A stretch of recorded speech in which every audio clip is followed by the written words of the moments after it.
also in the book. This is sort of the backstory to the examples in the book, you know, what really, I guess, was going on. Now, the Paramount situation was hostile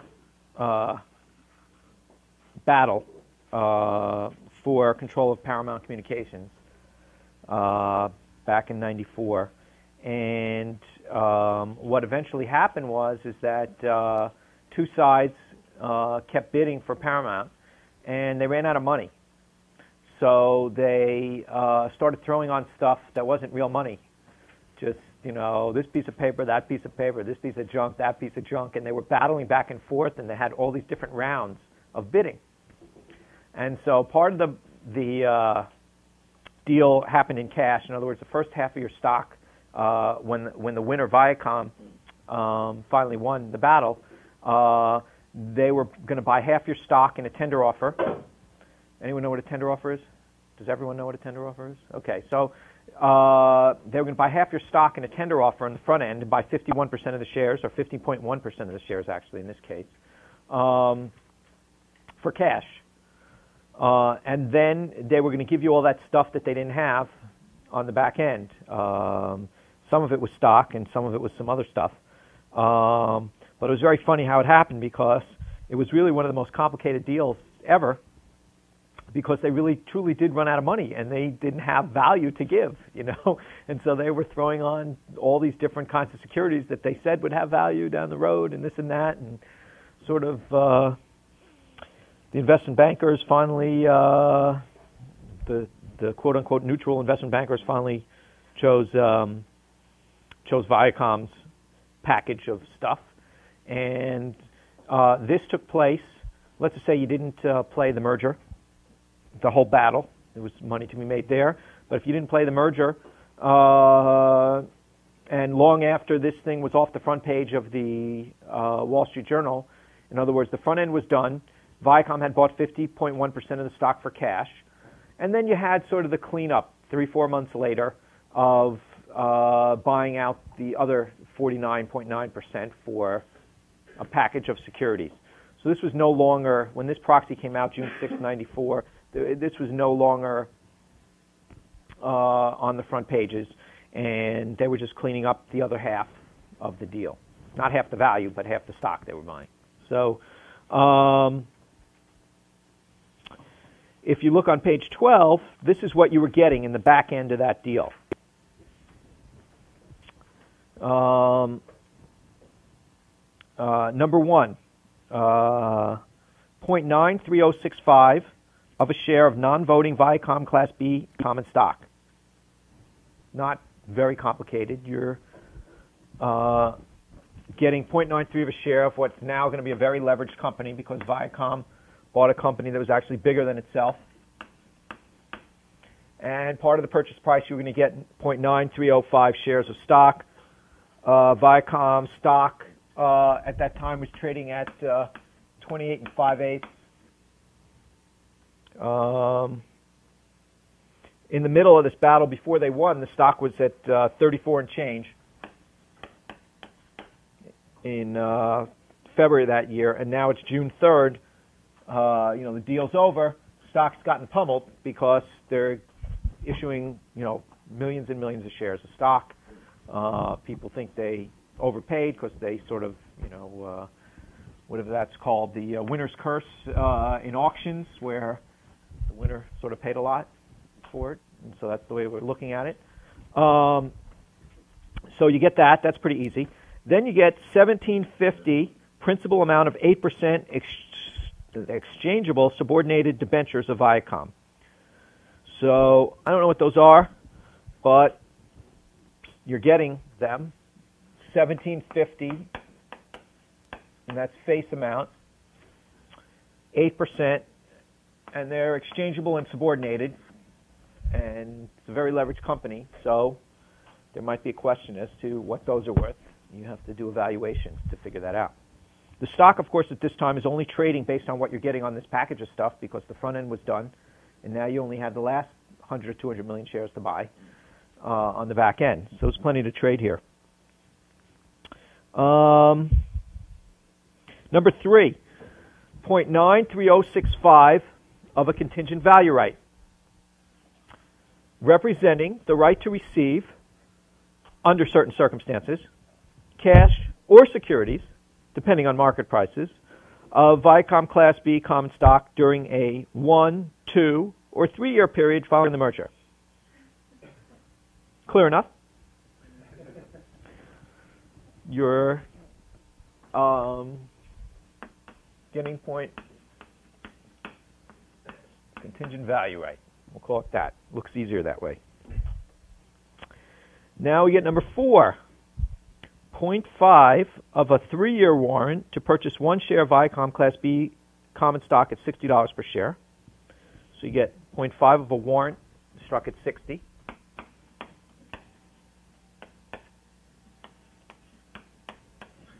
What's the difference between an option and a warrant?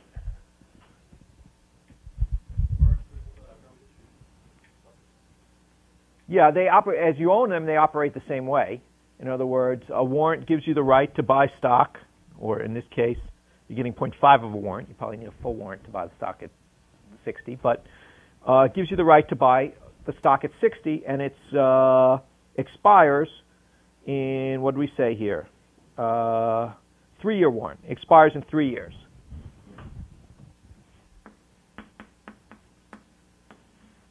Expires in 3 years. Stock's at 28. Stock's got to more than double in 3 years. Might have some questionable value, or money you don't have. They just threw that in. And then the next thing is 0.3 of a 5-year warrant.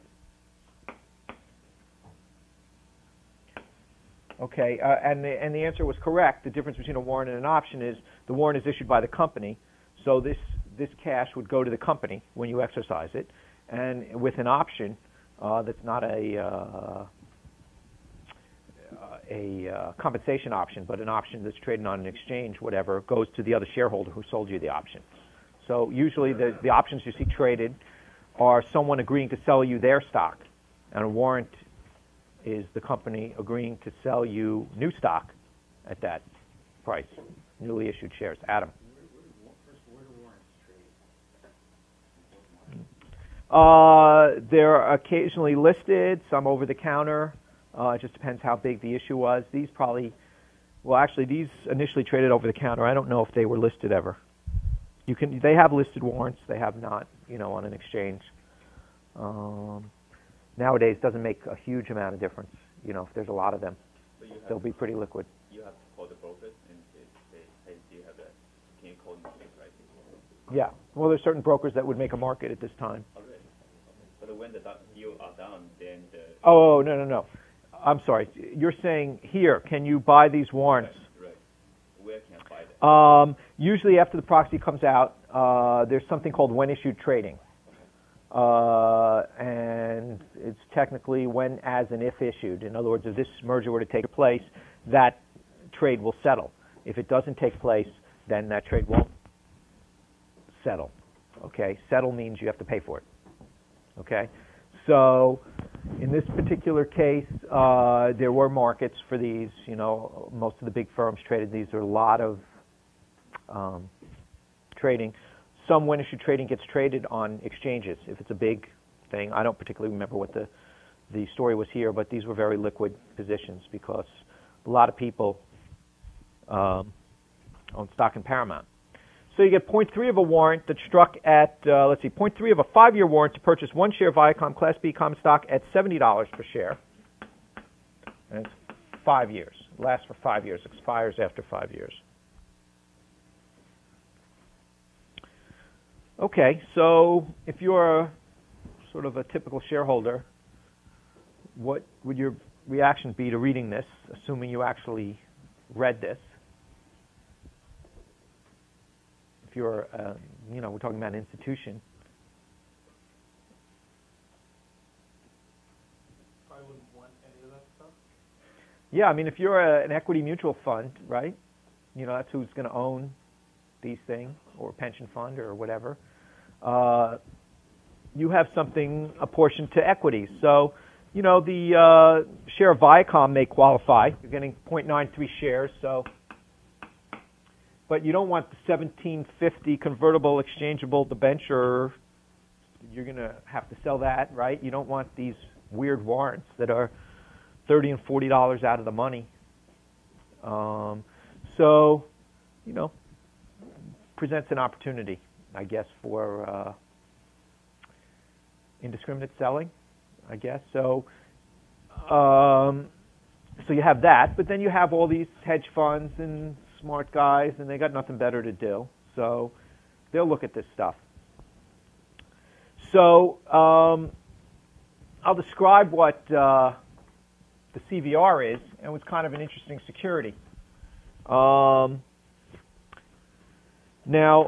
this sounds pretty complicated stuff, and so what I would ordinarily do is say, gee, what is this contingent value right, representing the right to receive under certain circumstances cash or securities depending on market prices of Viacom Class B common stock during a 1, 2, or 3 year period following the merger?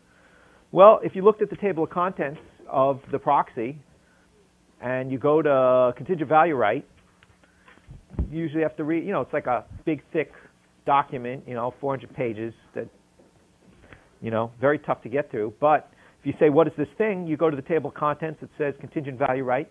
You go read what the contingent value right is. Now, if you turn to page 13 or 14, they say, the description of Gotham Capital stock, which is already trading. We already know where it's trading. But then they have contingent value rights. Now, I'll explain what they are, but these 2 pages do. And the basic gist is that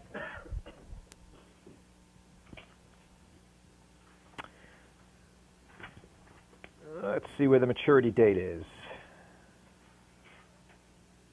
I don't know. They'll say, let's just, as an example, because this is a very specific example. So what you're getting is 0.93065 contingent value rights for every Viacom share you're getting, because you're getting 0.93065 shares. So what this contingent value right says is, listen, if our stock is not at $48, okay, by such and such a time, let's say 2 years out, okay? I think it was even less than that at that time. We will pay you the difference between the market price. The contingent value right will be worth the difference between $48, all right, and the market price of Viacom stock, which is now at $28. But they will not pay you more than a maximum of, I think it was $12, but I don't remember specifically. So you read through all this mess, but it's only a few pages, and you decide that if the stock is $36, I'm going to get a $12. The contingent value right will then be paid off at $12. If the stock's at 40, contingent value right will be paid off at $8. If the stock's at 48 or above, the contingent value right will be worth nothing because I got my guaranteed $48. If the stock is still at 28, I'm still only going to get a maximum of $12 because that's where they're capping the contingent value right. Okay? Now they give themselves an option. Say, listen, if we don't, in the first year we owe this money, if we don't pay off, then we can extend the contingent value right. We don't have to pay you off. We can decide to pay you off when we want, but if we don't, then, and you have to wait another year, we'll make the contingent value right stuck at 51. And if you have to wait another year after that, the second maturity date, I'll pay you 55, guaranteed, subject to a cap. The only problem is, if you look on the bottom of page 13, that $12 or $8 or whatever, it says, such amount, if any, shall be payable by Viacom at Viacom's sole discretion, either, 1, in such coin or currency of the United States of America as at the time is legal tender for the payment of public and private debts, provided, however, Viacom may pay such amounts by its check payable in such money. Sounds like a lawyer. We'll pay you cash, I think is what I would have said, but cash or check. Or 2, by delivering the equivalent fair value as determined by an independent financial expert of securities of Viacom, including without limitation common stock or preferred stock, options or warrants, therefore, other securities convertible into or exchangeable for common stock or preferred stock, notes, debentures, derivative securities, or any other security of Viacom now existing or hereafter created, or any combination of the foregoing. There can be no assurance, however, that such securities, if issued, would ultimately trade in the market at a price at or above the value determined by the independent financial expert. So does anyone know what that means? So instead of cash, they can give you whatever other kind of securities they can create, or and they True. have to be valued by a third party. But Right. the third party may not be right. But you know what that means? Well, that the securities they issue may have a book value that's worth that amount, but the traded value may be something like. Well, they're supposed to be they're supposed to be opining that it's worth that amount. It may not, right? Yeah, I think what this means is you're getting about 85 or 90 cents on the dollar is what that means. Okay? If you want to loosely translate, depending on how cynical you want to be, but generally in Wall Street speak, this means they're going to screw you at the end. You got to take off a decent amount of money. Depending on how profile it is, they can take the best you'll ever get is 95 cents on the dollar. You could get as low as 85 cents on the dollar, and it just depends what quality the deal and who you're dealing with at that time is. But that's what this is a euphemism for, without all the legalese. And so when you do your margin of safety or factor in stuff, say I'm going to get, X dollars for my CVR if I need it. If they're really going to owe me too much money, the stock doesn't move in a year to close to 48, they're probably going to extend, the CVR rights. But then again, it's kind of interesting because what is this? This presents the opportunity of buying a share of Viacom and then just buying a CVR. And if you're bullish on Viacom and the CVR is only trading at let's just call it $3 or whatever. I don't know what the number was, but then for 31 5/8, you can have some security. Okay, that you'll be getting some amount of money. Protected down the road, even if it's discounted from what they're telling you it's going to be. And there's interesting combinations because, at that price, maybe you could buy, instead of one CVR per share you buy, let's say you buy 1.5 shares CVRs for every share you buy. And it costs you another $1.50. And so at $33, you sort of have the ups above $33 and you take away a lot of the risk because if the stock really stays pretty low.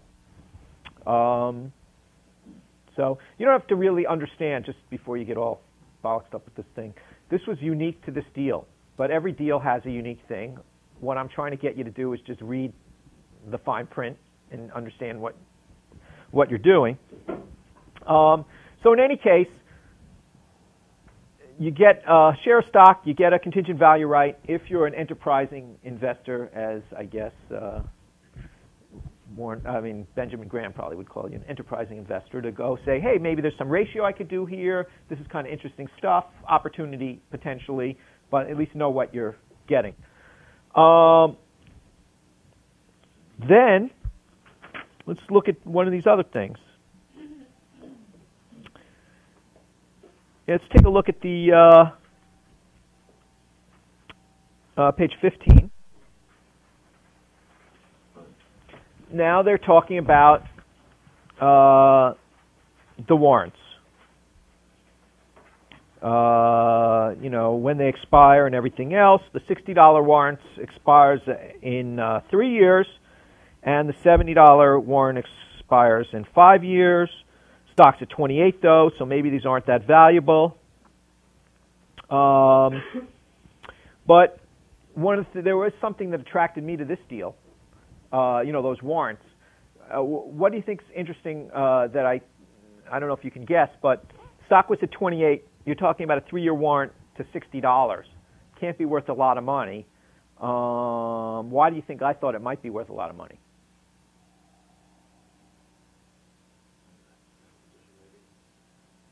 Well, they just did a big acquisition.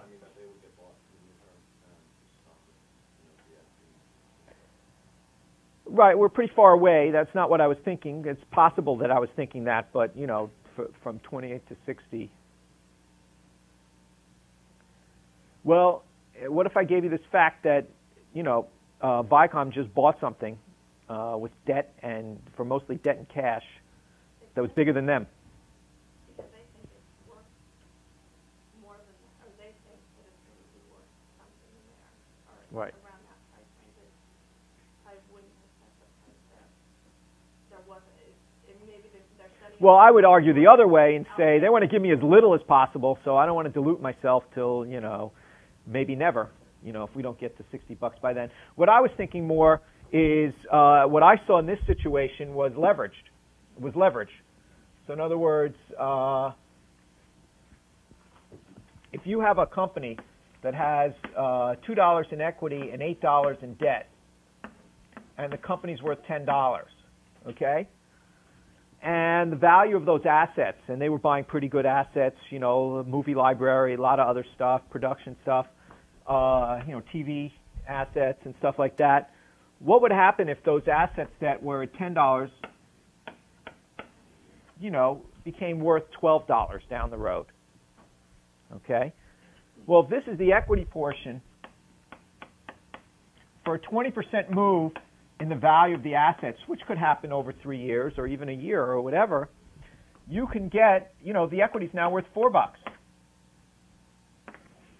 So your equity just doubled on a 20%. And if the assets move up 20%, your equity could move up 100% here. And this was a very leveraged deal. I'm just giving an extreme example, but this was an extremely leveraged deal. So in effect, the way I viewed Viacom's stock was as a leveraged, but you know, if you were doing a leveraged buyout and you own the equity, you know, you're expecting potentially to get very high returns. So as opposed to a normal stock that's not that leveraged, I thought, gee, they 3 years, 28 can turn to 60, you know, a lot faster than in most places with just, you know, some small amount of appreciation in the value of the assets. And actually, that's what I thought they actually had gotten a deal. So they could be worth some money. So then I read on, and now you have 5-year warrants, and I think I said in the book, gee, anything could happen in 5 years. The horse could talk or whatever. But if you read on page 16, first full paragraph, in the case of Viacom 5-year warrants, such payment, in other words, what you have to do here, I'm sorry, the bottom of the other page, to exercise all or any of the Viacom warrants represented by a Viacom warrant certificate, the warrant holder is required to surrender to the warrant agent the Viacom warrant certificate, a duly executed copy of the subscription, and payment in full of the Viacom warrant exercise price for each share of Viacom Class B common stock as to which a Viacom warrant is exercised. In the case of the 3-year warrants, top of page 16, such payment may be made in cash or by certified or official bank or bank cashier's check payable to the order of Viacom. So basically, what this saying is you have to pay cash for, you have to pay $60 to get your shares of stock. If the stock's at 70, your warrant's worth $10. Half a warrant would be worth $5 at that point. In the case of Viacom 5-year warrants, rather than stopping there, kept reading, such payment may be made, 1, in cash or by, this is your option, in cash or by certified or official bank or bank cashier's check payable to the order of Viacom, or 2, by exchanging, if issued, either Series C preferred stock with a liquidation preference equal to the 5-year exercise price, or Viacom exchange debentures with a principal amount equal to the 5-year exercise price. All right. What does all that mean? That means that to exercise the 5-year warrants, you have a choice of paying $70 in cash, or you can contribute $70 face amount of this kind of crap they're giving you from the merger. Now, what was interesting at this time was that this junk here that they were giving you, this super subordinated, exchangeable, we don't really have to pay you piece of paper, was trading at 60 cents on the dollar. So by buying one of these 5-year warrants and some of this paper with 60 cents on the dollar, you could use it to purchase Viacom stock, okay, at face amount. So in other words, so what I could do is, because it says here, principal amount. Viacom exchange debentures with a principal amount equal to the 5-year exercise price. So I could contribute face amount $70 worth of exchange debentures. I could pay 60 cents on the dollar for them because that's where they were trading. So that gets my exercise price effectively down to $42. So just by sort of reading,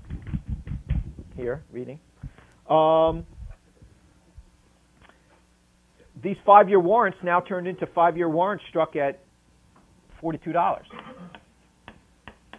Now, of course, you had to buy the bonds and everything else today, and you have to factor that all in. But effectively, that was light bulb going off saying, hey, those warrants aren't 5-year warrants at 70. They're 5-year warrants really struck at $42.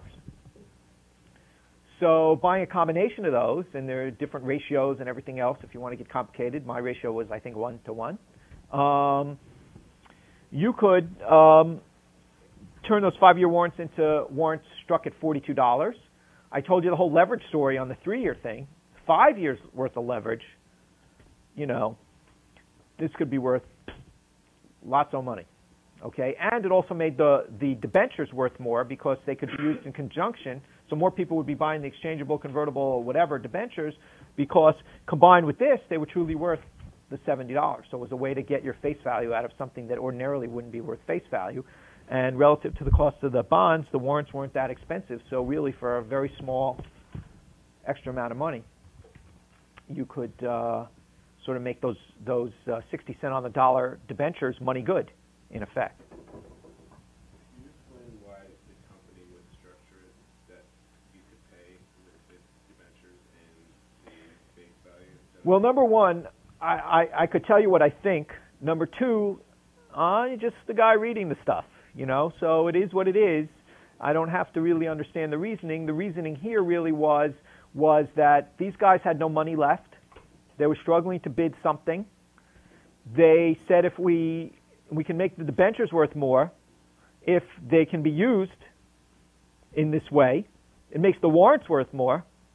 And so we just created money, because we're going to accept that. Now they'll lose that money on the back end because they'll be getting kind of paper that's not worth as much instead of $70 cash. But it was a way for them to give money that they didn't have 5 years down the road, maybe. Now this is a much more complicated deal because after Viacom agreed to buy Paramount, they were worried, we won't have enough cash flow in the short term, and they went out and did something really stupid. They went out and bought, they agreed to buy Blockbuster at the same time for stock. Okay, so there's even more stock and more contingent value rights added. And there were all kinds of caveats in this thing. Well, if we buy Blockbuster, X will happen, and these debentures will go this way or that way. And if we don't buy Blockbuster, it'll go this way and that way. And what I was really rooting for is I love this bet.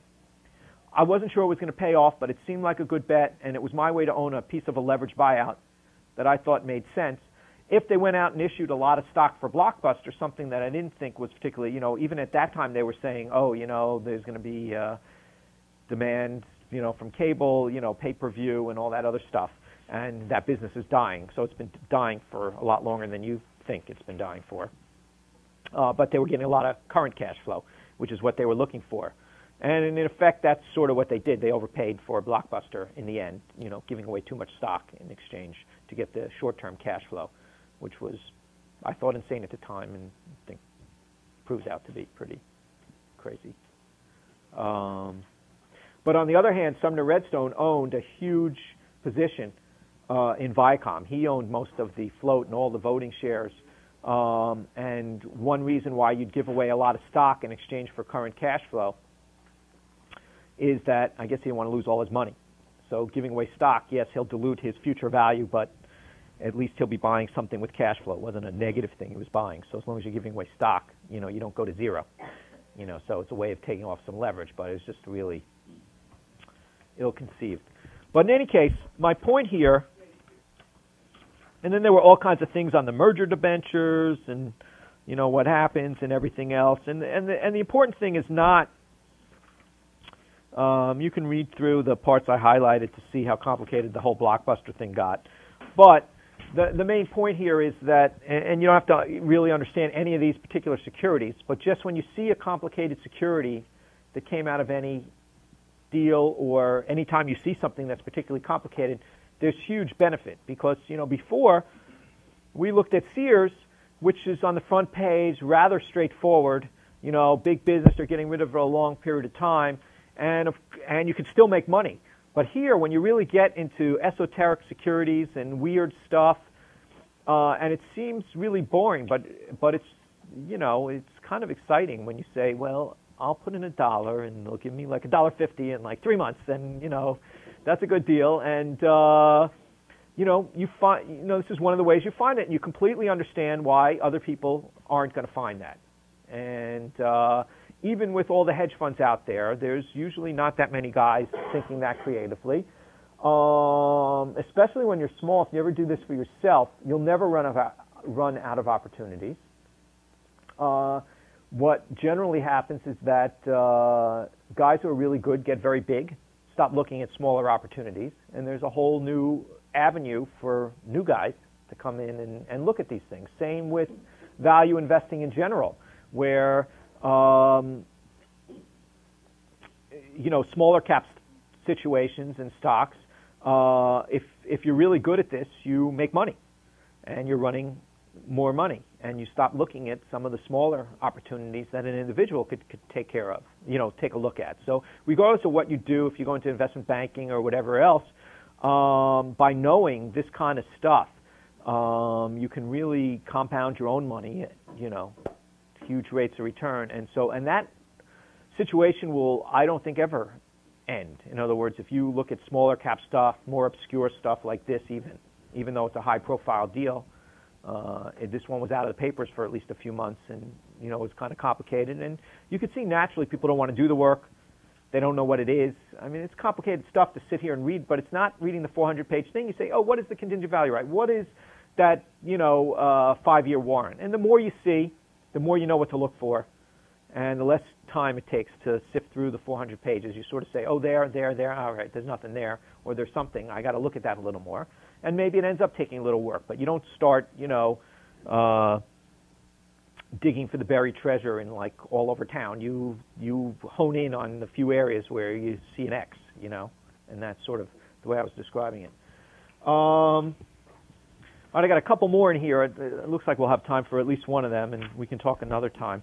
Let me say before people start running out too, that I think we're going to ask you to do, in addition to looking at American Express, and a lot of people have already read this, but reread it, because we're going to have next class, we're going to talk about, Warren Buffett, different things we learned. And so, that the book of Warren Buffett, what's that called, the Lawrence Cunningham, Essays of Warren Buffett.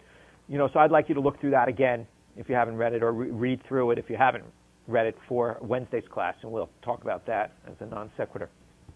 And also, feel free to bring in any, I just found 3 things in 3 days that are huge spin-offs and everything else. But if you want to talk and, we can analyze them together. I was trying to tell you, well, this is the first thing I thought of here, and this is, and that's like the most helpful stuff. That's like giving you experience that, that I have, that you won't look at it that way, but maybe a few things, hit you, and a lot of it you have to do yourself. But if, I can sort of push you along a little faster, that's sort of what I'm trying to do. So, feel free to find something in the paper this week that looks interesting to you, and you were thinking about it. How would I think about that? Why would I look at this? Why wouldn't I look at this?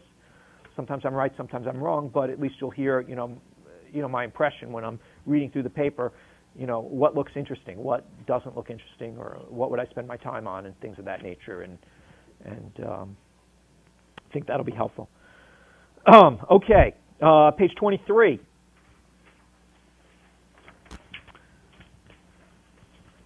So in the book, I just, when I wrote the book, I really thought I was writing for the layperson, so I tried to make it kind of friendly. And then I think the year after I started teaching here and realized, I'm sort of writing at the MBA level, not, you know, a lot of people, you know, I've been doing it for long enough. It all seems like easy to me, but then you talk to normal people and they haven't been doing this for 10 or 12 years. And so, you know, I left out a lot of details because I wasn't really writing for this audience. And you'll see in a second, you know, the Marriott, I sort of described the big opportunity and that you have to look at each situation individually. But it's a lot more complicated than I guess I made it sound. And so if you take a look at this, the background, which I did give in the book, was that back in the early 90s, Marriott was in two businesses. Or the way I looked at it, they were in two businesses. One was managing hotels, okay, that other people owned. And one was building hotels that they owned and were looking to unload on somebody else so that they could just keep the management contract. You know, Marriott has a valuable franchise in the sense that they have a big network. You know, for booking, if you want to book at a Marriott someplace, they have a good name. They have a central booking place where you can book at any Marriott anywhere. And so they have a big name. And if, you know, Marriott names on obviously in a hotel in town or Joe's Hotel, you know, people like the Marriott and they know there's a certain standard and they have quality control and all kinds of other things that go along with running a decent chain anyway. And so that was really their business that was really good. They had a good business. But unfortunately, there was a real estate downturn in the early 90s, and Marriott, who was building a lot of hotels, to then they were eventually trying to unload and keep the management contracts for the hotels. So in other words, they'd have a so one involved putting a lot of assets in a business, owning hotels, yet managing the hotels was a low asset business, high return on capital business, and that's the one they really liked.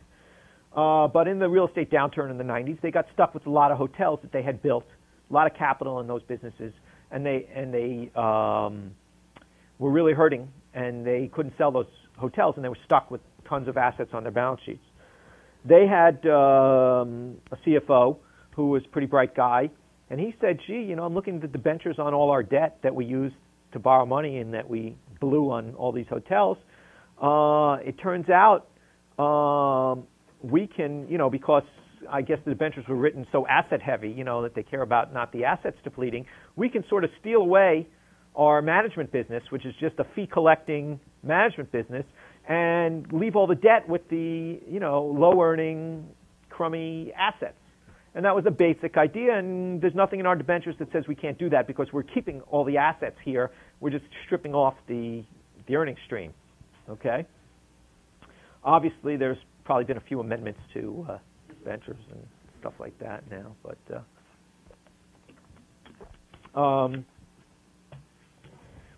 so, you know, what I described in the book was that most people said yuck to host Marriott. In other words, what happened is Spolenbach said, I'm going to spin off all our crummy businesses into host Marriott to make a little cash. We have these airport restaurants and shops that we're going to spin along with it because they make some money, even though it's not a high return on capital business. They make some money. That's when you buy a pizza for $7 at the airport. That's host Marriott. You know, little pizza like this size. You know, and that's what they do and sell you, you know, candy for too much and stuff like that. So that business plus all the hotel business, they were going to spin off into sort of the bad business, host Marriott. They were going to stick all the debt on it. And it looked like from the Wall Street Journal articles that, you know, it's going to be about $4 a share in book value or something, about $400 million in equity, if assuming there were about 100 million shares, it's going to be in host Marriott, and $2.2 billion or so in debt, or $2.3 billion in debt. So, and then the good business, which was Marriott International, which was really just the income stream from managing hotels, that was going to also be spun off and almost debt free. So they were going to load all the bad stuff on the bad business and keep the good business relatively debt free. And as you would imagine, everyone went yuck to the the thing, and I wrote in the book that, of course, one thing that piqued my interest was the fact that Bolenbach was going with the yuck business, the one who thought this whole thing up. The other thing that struck me was, I always liked this leverage idea. I was always jealous of the leverage buyout guys. They were making so much money, so I was always looking like whether it's Viacom or, something like this where leverage could be a good thing if the values are actually there. So I didn't know if there would really be values or they were just selling us the junk in Host Marriott. But I said when it happens, when all the documents come out, and if you look on page 23, 24, 25, 26, it's the table of contents, very long thing. But I could poke through this and try to figure out what I was getting. On page 28, you have all the complicated financials, 28, 29, Marriott International. You have Host Marriott on page 30, and there you have that they have, or page 31 actually, Host Marriott pro forma consolidated statement of income. They were going to be losing money.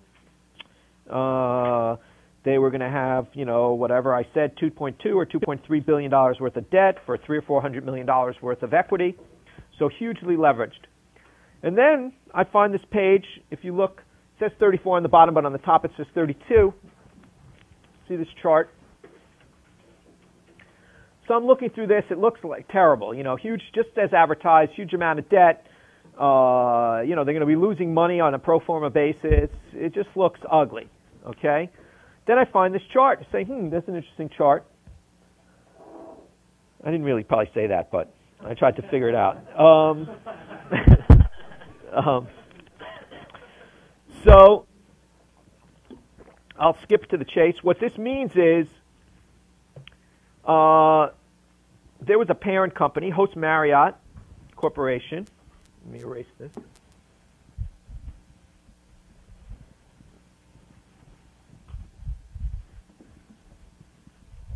Okay, so what this chart says is here's a parent company. And this parent company has this list of assets. You see that list, the retained businesses, okay? Over here, this list, 11 full-service hotels, all that stuff. Here's the parent. And that's called Host Marriott Corporation. Then you had a box here that says HMH Holding, new notes guarantor, credit agreement borrower. So that was kind of interesting to me. Okay. So all the other assets were in this thing. And it turned out, when you look through this, it said, this is the only entity, the subsidiary is the only thing that was going to owe all that money. So most of the debt was owed by this subsidiary, which held, most of the hotels and, a lot of the assets of the airport shops and food places and everything else. And this was going to owe about, I don't remember the number, I think it was $1.8 billion out of the $2.2 or $3 billion, okay? So what that means when it's owned by the subsidiary, this is the guarantor, meaning whatever assets were in here owed the $1.8 billion. If they could not pay the $1.8 billion, you could not go to the parent to collect the money because the guarantor was over here. So the parent was not guaranteed. So they say, hey, you can't pay us, so they can attach these assets. They can come after all these assets, but they can't get to anything in the parent. Okay? So, number one, I like this because this is a standalone entity with $1.8 billion. I don't know how much equity really was in here, but I would imagine since they're guaranteeing it's a possibility that they can pay this debt off and there's more value in here. But here's a parent that doesn't owe all that debt. The parent only owes whatever, the remaining $300 or $400 million, not this $1.8 billion gets wiped off. And I said, gee, what's in that parent? And it says 11 full-service hotels, 11 residence inns, 9 airport concessions, I guess, 6 toll roads, 3 stadiums and arenas, 26 restaurants, 31 partnership investments, 33 partnership investments in 1 undeveloped land parcel. Now, you could probably figure it takes some scouting work to figure out what that is. But one of the big assets in this was something called the San Francisco Marriott. And out of the 300 or so of debt, I think there was at the time, 250 was on mortgage on the San Francisco Marriott. Now, the San Francisco Marriott was not doing too well at that time, and so that was at risk. But it turned out that the $250 million mortgage, when we did some research, was non-recourse, meaning they could only take the hotel. They couldn't attach any of these other 10 full-service hotels, 11 residence inns, airports, blah, blah, blah. So in other words, what looked like a hugely leveraged thing when it was written up in the newspapers and everything else, by actually doing the work and finding this chart, okay, and then looking to see what it meant, said, well, all these assets, yes, they can have, but they can't get to the parent with that $1.8 billion in debt. Now, the parent, the vast majority of the debt is owed by one hotel, and that debt is non-recourse, meaning they can't come after the rest of the parent's assets for that recourse. So now I almost have a debt-free business in the parent. And we were paying for this whole thing, because everyone hated, about $4 a share. We figured out, we said, all right, let's write off the San Francisco Marriott, even though we had a leverage play there that maybe could be, the equity could be worth something. We valued the rest of these assets at around $6. Plus, we had the call on anything above $1.8 billion here, above the debt on all these other assets, the main assets here. If they ever became worth more, okay, we figured they probably were worth, you know, we didn't know, but $3 to $6. It was very hard to value these assets. But if we knew that we had almost a risk, you know, a debtless parent, they're worth $6, plus the call on this, plus I was only paying $4, that was pretty good, all from sort of reading this mess and all from saying, hey, let me see what's really going on here. Is Bolenbach really jumping off the ship to a sinking thing? He's a pretty smart guy. And he structured these things, and we'll talk about another time because it's really interesting, is the next one, which was Liberty Media. It's a famous one, John Malone, but it's very interesting. Bolenbach was pretty famous. I think he came from, when Donald Trump's casinos went down the first time, Bolenbach was his CFO, who got him out of his mess and really got him back to being a billionaire again. And he jumped to host Marriott after that, and pretty clever guy, came up with this whole scheme. You know, they were going to get options and everything else on this company where it was struck, you know, where it came out. So usually when you look for a spin-off, one of the things I look for is how is management incented?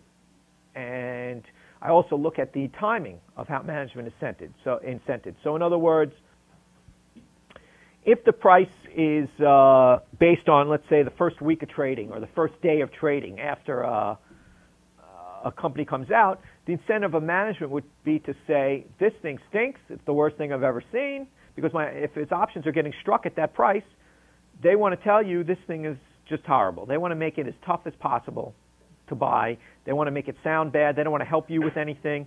And, you know, yet he was able to structure his entity pretty cleverly. And so when you see an operator like that, and the next one, John Malone, which we'll talk about another time, but this was Liberty Media, has all the stuff.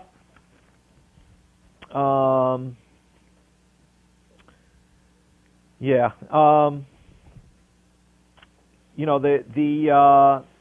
when you see a guy that's such a great operator like that, you want to take extra careful. You know, the cat is out of the, what's the word? The cat is out of the bag.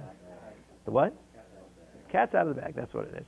So anyway, with John Malone, because when he did this security, we can talk about it, but you were able to buy this, and I'll really describe this one because it's kind of fun, at $250, and he took all his compensation in stock, and basically he made it so that he did it through warrants, that you had to come up with stock, and if you didn't exercise your warrant, because he made it so interesting, they would just issue less shares. So in other words, the less shares that came in to buy, and so they could have had a maximum of 2.1 million shares outstanding. Instead, with the same assets, they ended up with 600,000 shares outstanding, dividing the assets among those 600,000. It's a very complicated transaction. In any case, he was able to create a situation where he had options and a huge percentage of the company, and this is how he became a billionaire, you know, at around $250 a share. And he only issued the 600,000 shares, or a maximum of 2.1 million shares, to a company that had 300 million shares outstanding. basically because he wanted to make it very unappetizing and illiquid for anyone to really want these shares. And anyway, he gave him. We had the opportunity to buy the stock at $250. It went to $3,000. And it was all in his structure. Then that the assets suddenly ballooned. So even though this stuff looks kind of complicated, and we'll describe that one another time, but it's almost the more complicated and the more purposely complicated something is. Unfortunately, that's the ones you want to look at. But once you start getting in, you see one thing, then you see another, then you see another. The chase gets a little exciting when you're trying to do that. We had actually a preferred issue in Marriott when we were looking at it, and the preferred was convertible into stock of Marriott. Now, when they split the stock of Marriott, the way they structured it to get out of paying the debt is they made the parent host Marriott. There was let's say a $26 stock, so they made the parent be the host. The host Marriott be the parent. The $4 stub was going to be the parent. The spinoff was the $22 brand business. That's how they got. So they kept the parent with all the debt. Okay, and that's how they structured that. Now you had a choice of converting. I'm just telling you this in broad brush, just to tell you the weird stuff that goes on. You had a choice of converting your convertible preferred into Marriott International, the good business, or the bad business. And they had to pick a price at what your new conversion ratio is. So if you had a $26 stock, you were going to get 3.7 shares of that stock.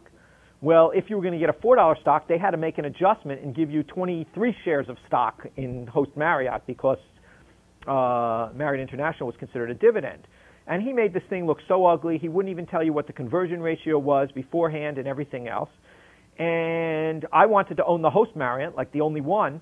So he made it almost impossible to keep your preferred stock. He wanted you to convert into Marriott International, so there'd be less shares outstanding of Host Marriott. We got 6 phone calls the last week having people like coming to our office to help us fill out the forms so that we could convert into Marriott International. And every time they would call, we'd all laugh, because we knew what they were trying to do, get us not to take the Host Marriott, the piece of garbage.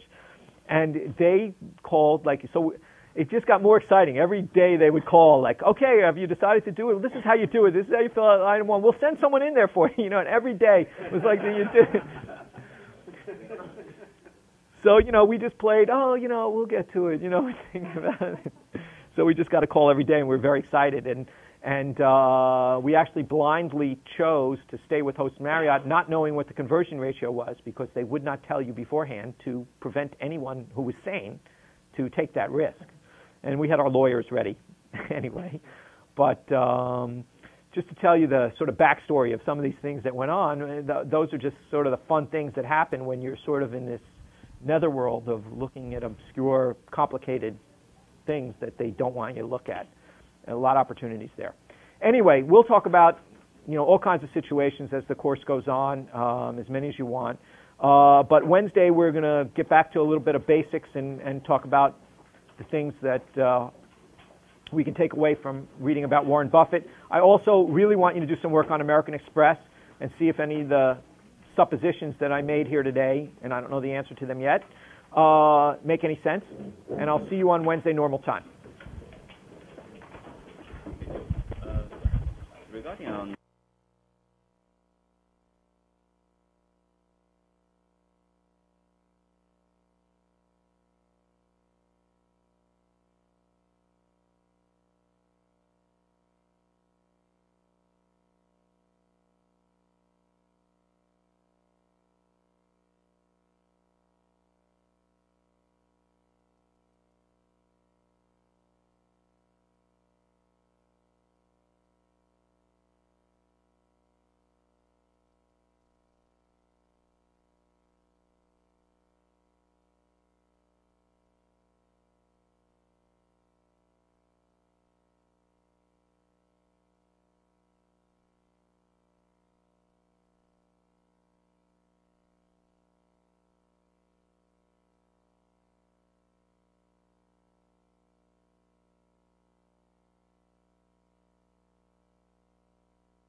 I guess I'll get a little business out of the way. I wonder first what I did with my.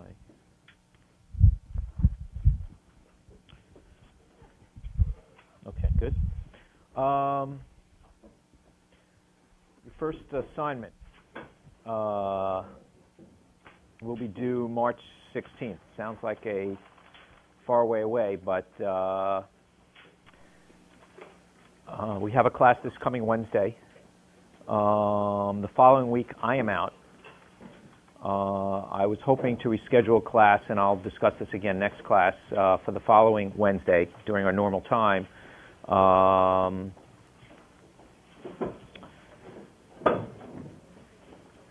That is supposedly like test week or something like that. March 2nd, do you guys know about this? I don't know, midterm week? Yeah, I think we have the last Monday, Tuesday, and then another class is Wednesday. Right. Is someone not, just by a quick show of hands, is someone not going to be here that Wednesday? Is that spring break? No, spring break's the following week, March 9th. So again, who's not going to be here on March 2nd? Okay, I'll ask again Wednesday, and we'll schedule it to make sure as many people as possible can come to whatever makeup class I do make for the following week. So the 2nd, there either is going to be a makeup class or no class. The 9th is spring vacation. So the 16th is not so far away.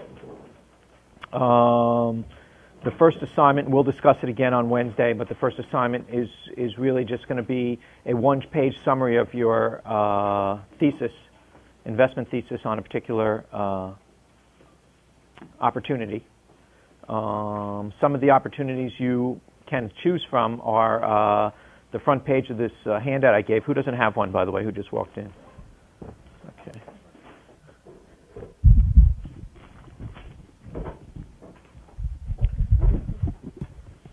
Anybody? Oh, yeah. Who else? Nobody? Okay. You can look on the first or second page, and we'll discuss this later.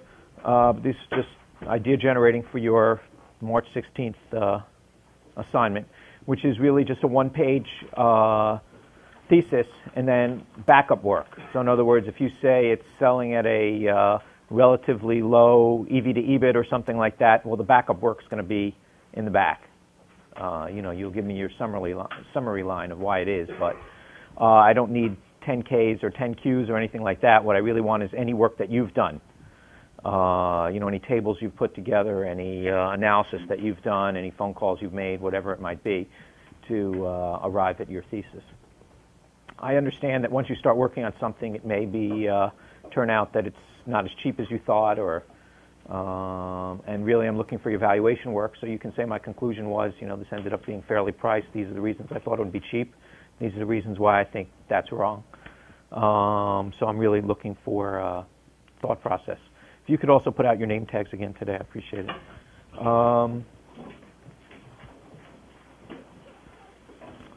That's a bit of housekeeping. So I will see you Wednesday, regardless. So I assume you all sort of read the book and are sort of sick of special situations, but assuming that you're not and you like to make money, we'll talk about a few things today. I found this book a year or two ago just to make you think that these things haven't been around for a while. This book was written, Investor's Guide to Special Situations in the Stock Market, in 1966, but the first edition was, I think, 1958 of this book. And, if you look on the back, it talks about liquidation, stubs, divestitures, tenders, appraisals, oversubscriptions, mergers, acquisitions, reorganizations, recapitalizations, unique situations, turnaround situations, change in line of business, empire builders. So, been around for a long time, people making money doing this. And Adam asked me right before class started, I just read this book, and, has it become harder to make money doing this kind of stuff since I wrote the book? And the answer really is no. People also say, there's like tons of hedge funds out there. There's so much money chasing, these great opportunities now, and, everything's. And, I find that pretty amazing. I do think that in the last 6 months or year, the market has gotten higher because we've had a couple good stock market years, and many things are much more full priced. And this isn't a particularly, this isn't the most opportunities I've ever seen. It's one of the least. Then again, I only have to go back to the spring of 2003 or the fall of 2002, and there were incredible bargains all over the place. You have to go back to 1999 and say, insanity reigned. And, there were huge opportunities on the long and the short side, in the short term. And it's not like, the money's doubled in the last 2 years, chasing these things. It's just that, Mr. Market goes crazy sometimes, and sometimes on the upside and sometimes on the downside. And, I would say that there are somewhat less opportunities today. I don't expect that to be there weren't a year ago. There were plenty of opportunities. I expect in a year from now or 6 months from now, there'll be plenty more opportunities than there are today. But just to talk about what opportunities might be out today, I was looking in the paper this morning, and I actually saw this on the wire last night. They just had an announcement, Sara Lee was going to sell off a bunch of assets and spin off one of their big divisions. And so I pulled this. I get a couple of reports.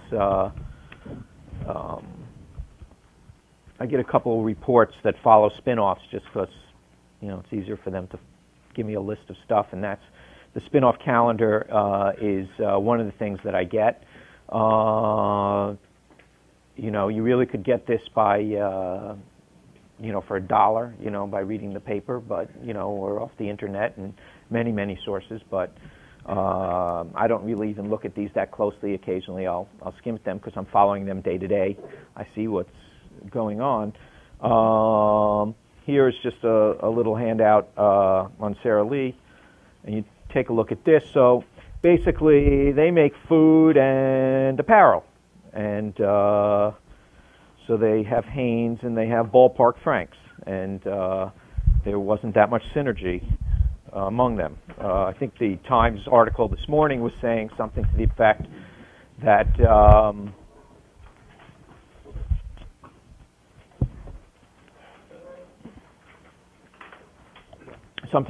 the buyers for these different brands, even if they're all sold in the same store, whether it's a supermarket or there's different buyers for all these different things. There's really almost no synergy between these. It's a huge company. Tons of different brands. I think when you get this, one of the things that caught my eye when I read it, does everyone have one? Okay. One of the things that caught my eye when I read this, if you skip down to the bottom paragraph, and you can read this on your own time, the last line, it says, the branded apparel segment of the business, for instance, generated a single-digit operating margin and an 11% return on assets in 2004, while the beverage and household products division produced margins and returns on assets of about 16 and 20%. So, 20% or more return on assets. And some of the household products division may look interesting. They're selling some, they're spinning some off. That could be a good business. Obviously, why would, now it says the branded apparel segment of the business generate a single-digit operating margin, and 11% return on assets. So we went through that whole analysis, and we're looking for stuff that has, high EBIT to tangible assets and stuff like that. So why would I, even take a look at that one? And why would that be interesting? I understand why that 20% more return on assets is interesting. We're going to look at that good business, or try to buy it at a bargain price. We get that part. So why is the 11% return on assets potentially interesting? Might be really cheap when they spin it out or something like that. Yeah, if I were what I was doing 25, 30 years ago, what Buffett was doing in the 50s and early 60s, I might say, yes, it's a crappy business, but I can buy it really cheap. That's not really what I do anymore, really, from the School of Hard Knocks. Not that I didn't get paid, but you just get paid a lot more for buying good businesses. So why wouldn't I just write this one off? Yeah. Maybe because there's a neglected part of the company, it doesn't run as well as it could be. That's one reason, yeah. So maybe they could do better. So that 11% is not static. Are you going to buy the parent company because once it's spin off? You know, I didn't even look close enough to know which one's going to be remaining the parent. They're splitting off. And what I call, so, you know, all those studies that you read in the book, or the study that you read in the book, saying that the spin-off does better than the parent. Generally, and that's an average over a long period of time. Usually the spin-off is the smaller company, but occasionally the spin-off will be the larger company. And I'm not sure even if there's a correlation between which one's larger and which one's small is going to do well. What I would just say generally, without looking at statistics too much, is they both present a potential opportunity. And I would not look at either one or say, oh, I'm only going to look at this one because that's the spin-off. I would look at both. In this case, they may be equally sized. I don't really know. Just I think Amex, when they spin off Lehman Brothers, I think that's huge. You should take a look at Amex because they spin off a bad asset, which means when they were put together, there should be sort of the discount because they have good business and the bad business. You know, if you put them. Well, that's a good point. I mean, basically, there is generally a conglomerate discount. You know, a guy who really has an opinion on the apparel business or the branded apparel business or the branded food business. You know, different strokes for different folks.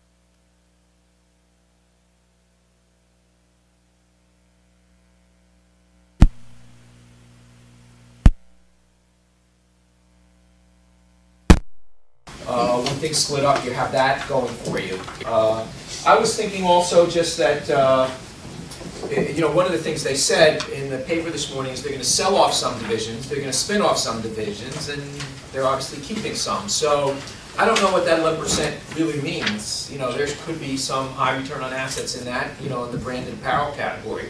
And or there could be, when you're rationalizing, 11% is an average. So there could be some 20% businesses in there and some 3% businesses in there. And now that you're looking at the whole thing, you know, someone smart, new management, they ousted the guy who was in there anyway, may say, hey, look, I don't want to be in that business. We'll sell it off, we'll liquidate it, we'll just, you know, sell it, and we end up in a high ROA. So, you know, that's first rush at it. Gee, it doesn't look that attractive, or at least the other one looks more attractive. And, you know, all I'd say is both, and there's opportunities in both those areas. So, you know, to the question, is this stuff still going on? Is it easy? You know, it's a pretty big company.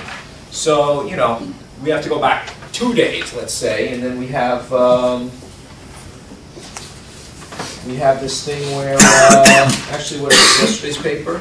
Yeah, right, so it happened 2 days ago, but it was written up in yesterday's Wall Street Journal. You have Hewlett-Packard, board ousts Fiorina as CEO. And the big speculation is they're going to break up that merger. You know, there was a big dispute when this compact HP came together, as you're familiar with. And, you know, you had sort of a low return computer business. And, you know, I think it was David Packard. I think someone, is it David Packard? Yeah. Yeah. One of the directors, you know,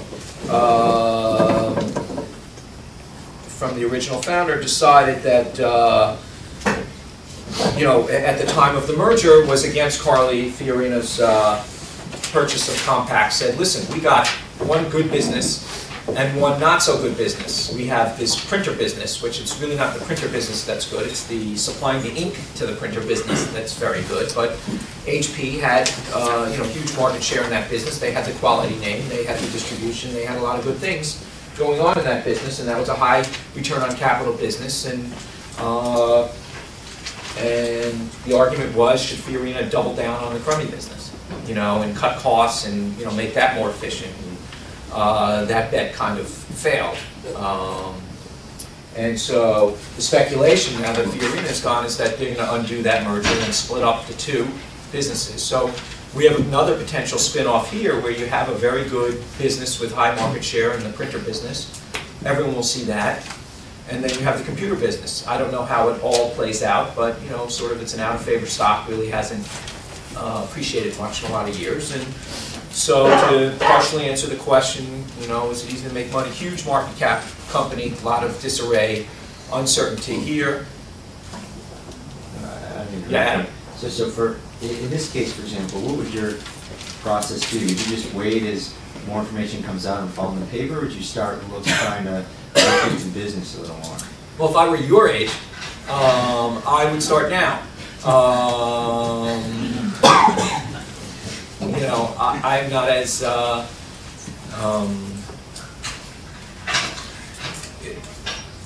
well, I would just say I look for more low-hanging fruit now, so that I'll look probably further along in the process. But there's a lot of money to be made now. In other words, this is still a big mess. Both of these things are a big mess. And what I would do, or what you should do, is to tear apart the company right now and get your first guess as to what the combined would be worth on a conservative basis. Sometimes you can do it, sometimes you can't. They haven't even put this on the table yet that they're going to spin this one off. So this is very early stage spin-off. This one was just announced. This one, though, to give you an idea how long it takes, they said this is going to take 1.5 years. And they said their cost saves are going to come over 5 years in the Sara Lee. So that tells me these guys are really slow and out of it. That's what this tells me. But this is how long this is going. So the other thing that tells me is, hey, room for improvement. They're firing the head guy, and you know they'll probably a good shot they'll get someone better considering how bad they are. And that brings up the other issue is Rich Pizzina made that chart when he was in here last week. And we'll talk about him in a second. Open this thing. When he had that graph, and whether you call it, this is average ROE or average price to book or whatever, and you have sort of this kind of graph where something is very low ROE now, what happens? What do they usually, what happens? How does it get back here? And we're starting towards that. Cutting costs. Well, or getting rid of bad business. Things stink. Okay? Things stink there. What do? You change stuff. You fire the guy, you sell a division, you close a factory, you cut costs, you do a lot of stuff, right? In other words, you just don't sit there and take it, generally. And so the natural thing is to make changes. So, sometimes when I own a company, I'm actually, and I think it's really cheap, and it's being run badly, I'll say, I hope things get worse, because I want these guys gone. And if they're not getting rid of them now, in 3 or 6 months, if things continue to deteriorate, they won't have any choice but to get rid of these guys. And as long as I've left myself enough margin of safety to suffer through that, that's one of the benefits of having a long-term time horizon. If you're looking to make money, you're a money manager, you're looking to make money in the next 6 to 12 months, that's tough to live through. But if I'm getting a big discount and I'm looking at 3 years and saying, look, here's assets. They with this stuff going on without doing something for more than another 6 or 12 months. So there's an occasional time where I have a company, I'm rooting for things to get really bad, even though I still own it, because I've already put that into my stock price. Everyone knows it's really bad. And I just want some kind of change. I want some special situation to happen where they decide, I'm getting rid of that division, I'm getting rid of that manager, I'm closing that, I can't make it, I can't manufacture in the US anymore, I'm going to outsource everything. Or whatever it might be, she was wrong, and we've known that for 3 years, but, time's up now, And so, these things are always percolating. There's always companies in trouble or things not going particularly well. Obviously, special situations like mergers or something like that, there are, the occasional guys who's good at empire building or, making strategic acquisitions, and you're in that mode and it's from a position of strength. But a lot of these things come from a position of weakness, a lot of these spin-offs. So, anyway, so, I'm just trying to give you an idea of how I look at these things. Hey, the 20% plus business, ROA business is interesting. Hey, the 11% business, they have, 15 brands. I don't know what's doing well and what's not. I mean, it's a big conglomerate. So that doesn't mean that much to me. That means there could be a huge disparity someplace, and I'm going to go look at this. And they're going to sell some and they're going to spin some off, so I don't know what I'm going to even end up with. So the question is when I start looking at these, if I looked at, I think Sarah Lee was at 23, I don't know, if I figured the two pieces were worth 36, I'd start looking at now. So how do I figure that out? I'm looking now. If I think they're worth maybe 27, I might like one or the other, I probably wouldn't play now. Okay, because that's not a big enough margin of safety for me. But so, you know, and all the numbers I'm talking about are obviously guesses and, you know, estimates. When someone says, oh, this business is going to grow or something like that, I'm more skeptical of a claim like that rather than, let's say, a cost-cutting story. On the other hand, when someone says, I'm going to cut these costs and that, I discount that hugely. I mean, that strategy was basically the Fiorina strategy at Hewlett-Packard. It really wasn't the growth strategy. It was the, hey, we're going to combine these two and slash costs, and that's an easy one. You know, they probably did slash costs, and the business got worse, you know, more competitive anyway. I mean, it's a tough, tough business. So, you know, works both ways. You know, none of these, you know, I gave you the spin-off calendar from January, so none of these are on it. Here's one that was announced a few weeks ago you might have heard of, and this one is American Express. Okay, these are all large cap companies, and you know, if you're an efficient market guy, you know, I'm not going to look here. You know, 30 analysts are looking at this. This is what they do terribly.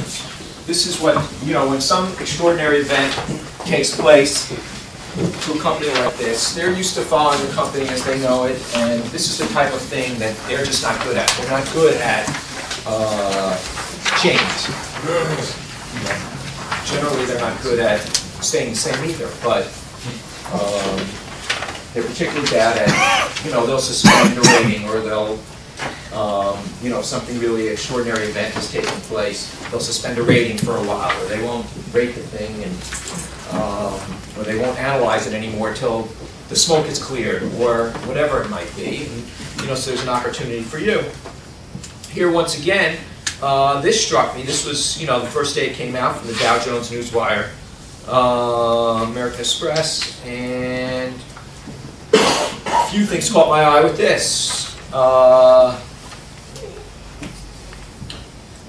He added that the removal of AEFA, which is American Express Financial Advisors, who knows what that business is? It's basically an financial advisory business for middle-income Americans, and it's, you know, if you need to invest your retirement money, you go to an advisor and they say, oh, put your money in these funds, and you these know, funds meaning these American Express. Yes, although they say they don't do that, but they probably do. They do that a lot. Yeah. And they're not good funds. He added that the removal of AEFA could allow American Express to hit the high end of its earnings target of 12 to 15% growth. We heard Rich Bazzina last week saying, gee, you know, how many companies are going to grow at 12 to 15%? Now, I may, you know, that particular division has been growing at 12 to 15%, you know, for a long time. And it's a particularly great business. You know, the travel business may go up and down with the economy, and so does the spending, but, you know, just to get 2-3% off every sale of pretty much everything is pretty good, especially the, I guess the economies of scale work pretty well, and the marginal dollars start flowing in pretty fast once you're established. Tough business to break into, a lot of good things about that business. Believe it or not, when I looked at this thing 10 years ago, when they were spinning off Lehman Brothers and those things, the good business really was the financial advisor business. That thing was growing like a juggernaut at 20% a year, so they kind of screwed that up. And now, you know, they're sort of the poor relative of the main business. And then the next line says, so it says 12 to 15% growth. Sounds interesting. He said the company may also hit the high end of its revised return on equity target of 28 to 30%. So that's a pretty darn good business. And then here, later on, I guess the fourth from bottom paragraph, it says if you look at AEFAs, you know, the financial advisors return on equity at about 11%, that's not terrific as a standalone company. All right, well, you know, anyone see any opportunities here?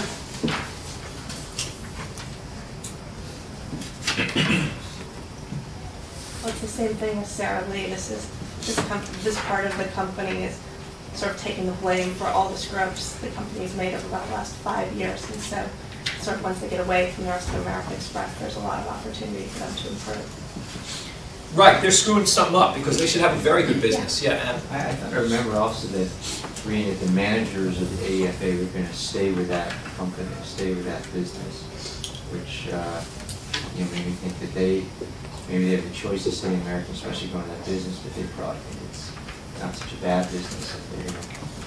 that's possible, and I imagine that they're pretty different busises to some degree. So I would imagine that the manager would stay in this particular case. It's smaller, so it's probably. Right, well, it's out of favor, it hasn't done well. I think it should have done well, especially during this period. It shouldn't be, as far as I can tell, a low return on equity business.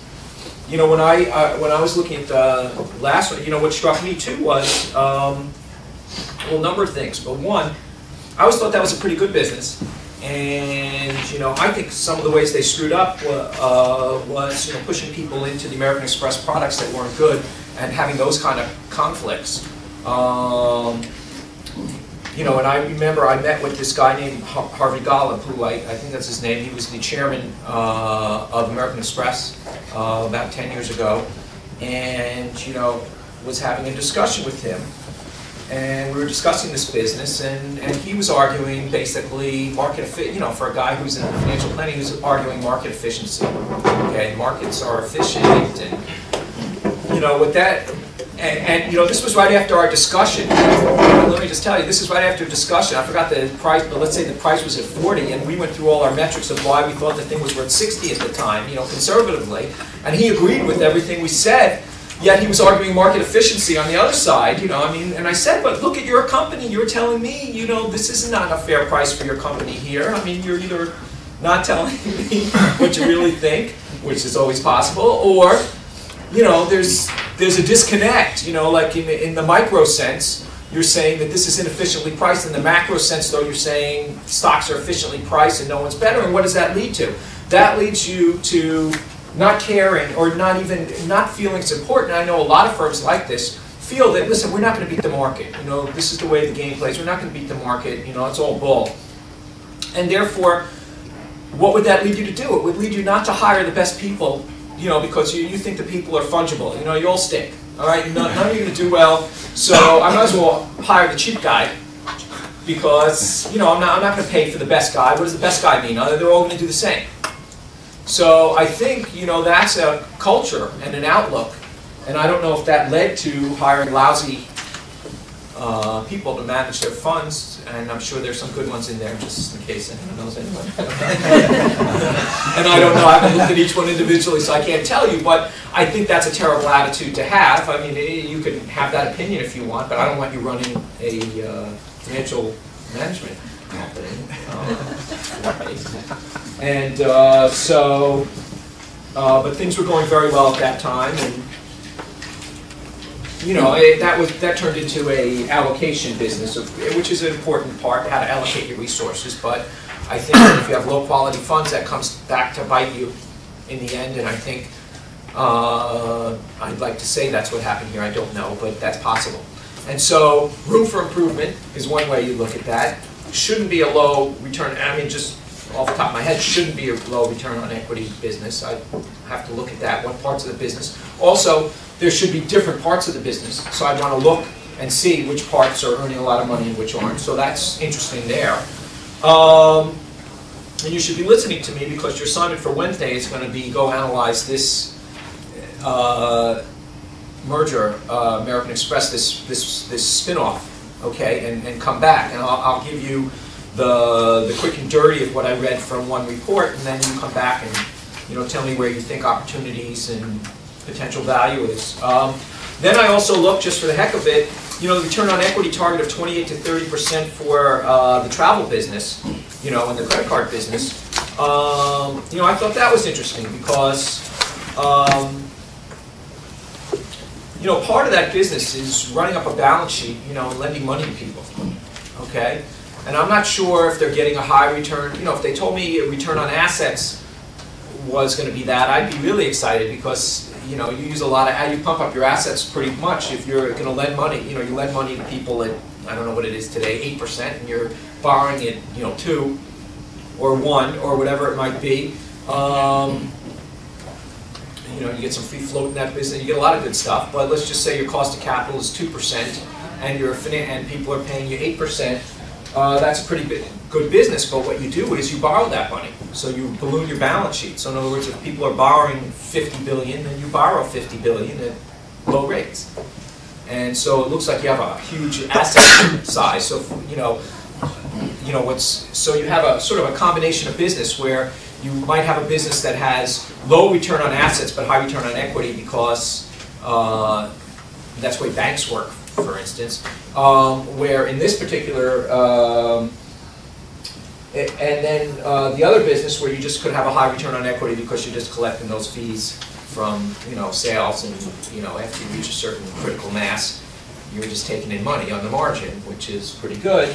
So bottom line is, even on return on equity, there's different, I would like to see what's the difference between how much is in the financing business, you know, what kind of returns on equity do they get there, okay? Could be high, they could be low, I don't know.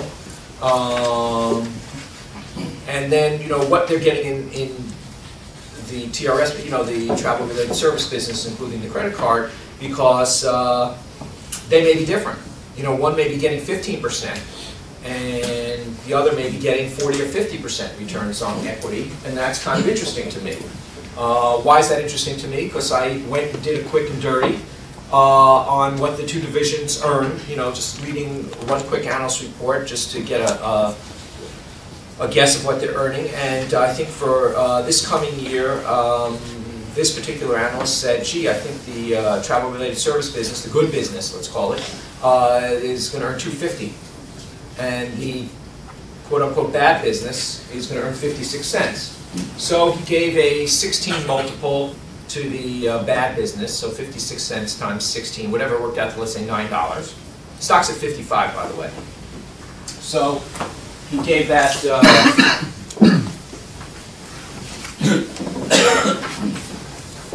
so he said, I'll give that a value of $9, and then he just said, look, the good business is going to earn $2.50. I'm giving that a 20 multiple, that's 50.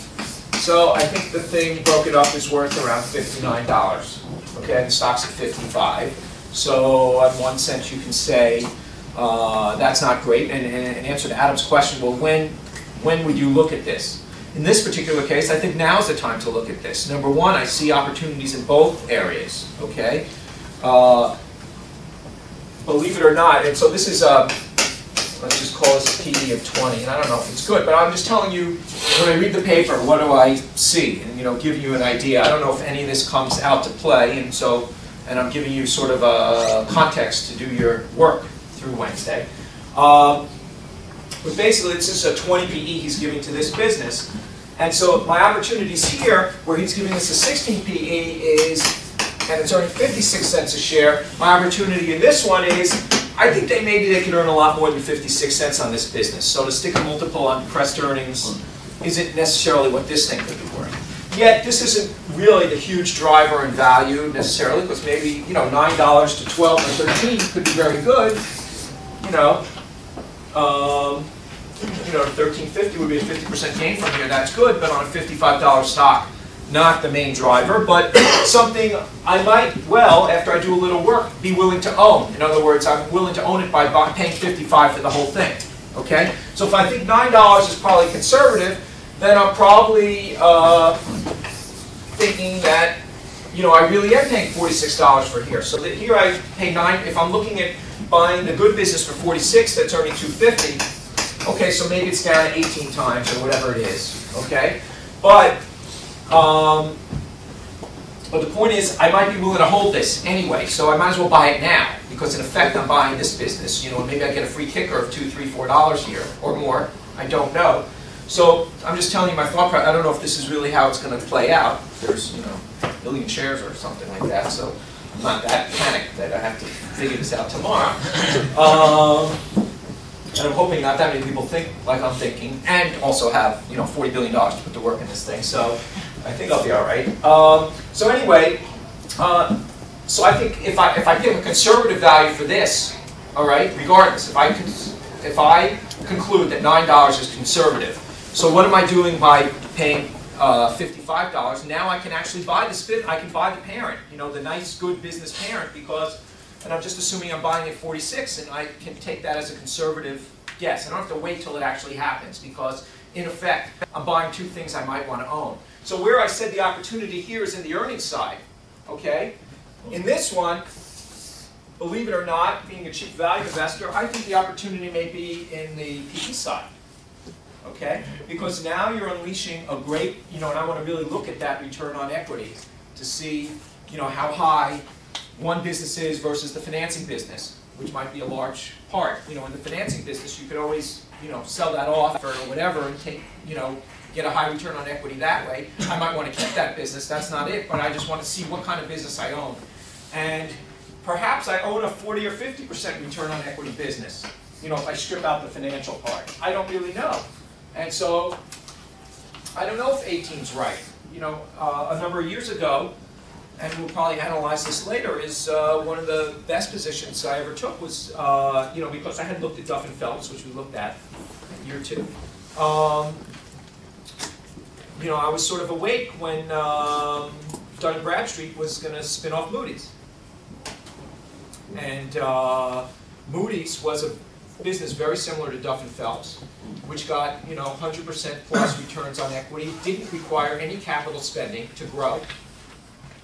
And so what we did in that one, and we'll see the analysis, is we said, well, gee, one of the better investments made over the years was Coca-Cola. And so why don't we compare this, you know, adjust for interest rates, this, that, the other thing. Let's compare when Buffett paid for Coca-Cola, and I was around at that time, being old. I remember thinking, you know, gee, he's paying a lot for that. You know, I think at the time it was 14 times earnings or something like that. And I said, gee, he's paying a lot for that thing, and I wonder what he sees. You know. Anyway, you know, that thing grew at huge rates of return over a long period of time after that. And so we would conclude that was really an excellent thing to do at that time, and even though it seemed like a relatively high multiple. So when we compared Moody's to Coca-Cola, there was no comparison. Moody's was actually a much, much better business. Because where Coke had to reinvest, to get their growth, they had to reinvest 20% of their earnings back into the business. Moody's had to reinvest 0. Okay, so you could get the same growth, let's say, and possibly even more growth, for no reinvestment. So actually, Moody's dollars were actually worth more earnings than Coke dollars were, because Coke dollars, to get their growth, you only had 80 cents on the dollar left after you got your growth. With Moody's, you got to keep the full dollar. So anyway, that just gives you an idea of why I might pay a lot for a good business, or a higher multiple than you might imagine, you know, something that gets a high return on capital. And so if this is truly growing 12 to 15% a year, I'll take you in a second, then, you know, I can project out 3-4 years, what will this thing be earning, if I believe that story after I get done analyzing things. You know, and put a multiple on it, you know, in other words, you know, remember, you know, if 10-year bond yields are 4%, you know, and I could earn, I could buy a business for $100 that's earning $4, okay, then we're both getting a 4% return, except this one may be growing. Now, what I said to you was, yeah, that's true, but that analysis kind of breaks down when you get to very low interest rates, and I told you I would never use less than 6% for this. So when I'm comparing this, what I would say is, you know, I may take, you know, if you have a 20 PE, right, that would be the equivalent of $5 in earnings you're paying $100 for, so a 5% sort of current yield, all right?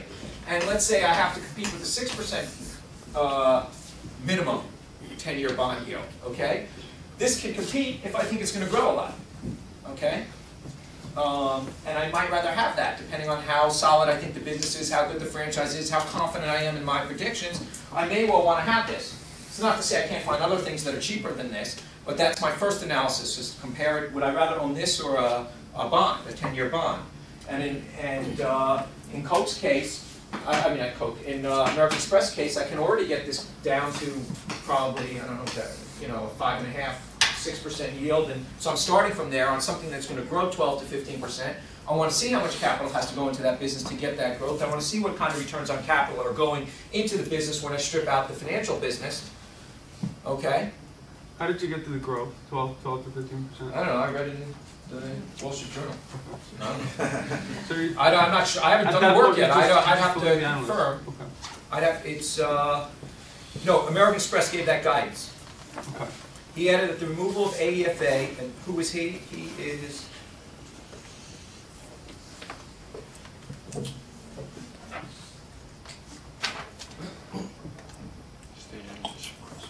I don't know, but it came from the company. Because, yeah, but it says the high end of its earnings target of 12 to 15%. So the company put out an earnings target of 12 to 15%. And so he's saying maybe, you know, the high end, I guess, is 15. I don't know if that's right or anything. But I'm just telling you the formulation of a thesis is what I'm saying from reading this one article, okay, and then getting one report just to see how the breakdown of the earnings are. I'm just telling you, okay, here's the start of my thesis. All right, now I got to see if any of this is right and how it works and how I pick it apart and how I'm not just taking the numbers they gave me and how I want to break down the numbers to see how they got there. You know, what's a good business, what's a bad business, or whatever. And you know, it sounds like, gee, you know, that's a lot to figure out in about 40 seconds. Okay, but you know, if you do hundreds of these, okay, over a period of years, those are the first things you think. You don't even have to be smart. You just have to sort of say, well, it worked this way this time, and then this time. And so what we're going to try to do in this class is really practice. Get as much experience as possible. That's why, you know, I want you reading the Value Investors Club site. You know, there is nothing like actually losing money yourself to get really good practice, but by reading as much as possible, you know, that practice will be maybe less painful and you'll learn faster. I don't know, but that's the idea anyway. So your assignment for Wednesday would be to come back to me. I gave you the general thesis. Come back to me with some of your answers on, you know, if any of this makes sense or what makes sense and what doesn't. Splitting up businesses, you know, opportunities. And so here, like I said, I think the opportunity is more likely in the financial advisors in the earnings. And I think here, you know, if you're going to be using 12 to 15% growth in earnings, or if that turns out to be true, multiple expansion could be the place. Because when I bought Moody's, it had a PE of 20, okay, which is not what I would normally do. But I thought the business was so good, and when I went through this, even this simple analysis of this 6% thing, and I really ran through the numbers, I figured out, you know, I really should probably be paying 30 times earnings for this thing. And the earnings are growing. You know, so if those earnings are growing 15% a year, and you should get multiple expansion of 50%. Not that I would pay 30 times, hopefully I'll find something cheaper, but fair price was that. And there are a lot of people with billions of dollars who will think that's a good deal, especially when their alternatives aren't, you know, that great. So I'm not saying, oh, I'm going to run out and pay 30 times earnings for a lot of businesses, but I might even, in an extreme circumstances, and frankly, I've never found a better business than Moody's so far. Okay, I haven't. And so that would be the top of what I'd be looking at, but still, in that particular case, I looked at that. Now, American Express, I think, is potentially a really, really great business. I don't think it's Moody's, but I don't know yet. I don't know. I mean, I know it's not Moody's, but I don't know how good it is. I don't know if that I don't know what that 28 to 30% means right now. I know it's very good. It's just a question of how good. I don't know if that's really 40 or 50 in the businesses I care about, you know, rather than the financing business where it's not. How do you think about the multiples in terms of whether it's worth 17 times or 21 times or? Pretty much like I discussed right here. Just inverse 6% is a 16.66 PE, let's say, assuming no leverage. You know, I generally think in pre-tax multiples because I'm looking at EBIT, but translated into a non-leveraged firm, everything else, you would say 6% EPS. You know, 6% yield. So that would be the equivalent of earning, you know, on a $100 stock, $6 a share, and you're paying 16.66. Is that $6 growing? how confident I am that it's growing. You know, how long do I think it's growing? How good is that franchise? How long lasting is it? And then I compare it to this. Then I compare it to my other alternatives. But the first thing I'll do is compare it to this to try to come up with what I think is a fair multiple. Now, the beautiful thing about being a value investor combined with trying to value businesses is most businesses I can't figure that out. I just can't. So I'll skip those. So that's number one. Number two, when I can't figure it out and think I have a pretty good view, I'm only going to do it when I have so much room. You know, I think it's worth $10 and I can buy it for 5 or 6. Or it's going to be worth $10 in 2 years and I can buy it for 5 or 6 now. Something like that. I think, and if I'm wrong, so I kind of break even is the way I look at it. So I don't measure risk by volatility. I'll measure risk by, you know, how much money I'm going to lose. Okay, and how confident I am that I'm not going to lose money, even if these 10 things go wrong, or I'm wrong about these 6 things, or whatever it might be. I'll measure it by, you know, am I going to lose money? And so, you know, it's like flipping a coin, saying, you know, $5 if it's heads, and I don't lose anything if it's tails. You know, you flip that coin a lot, right? So that's what I'm trying to set up in my investments. You mentioned adjusting for interest rates when you were comparing Coke to Moody's to compare the valuations. Yep. How did you go about that? Well, what I said was that we were going to discuss that in a later class. Oh, sorry. So, and it's not a science, even though it, you know, mathematically could be. I took broad brushstrokes to answer that question. It seems in the book that when you discuss a situation like this, that You paid attention to that book? it's a good read. I'm a writer. I like the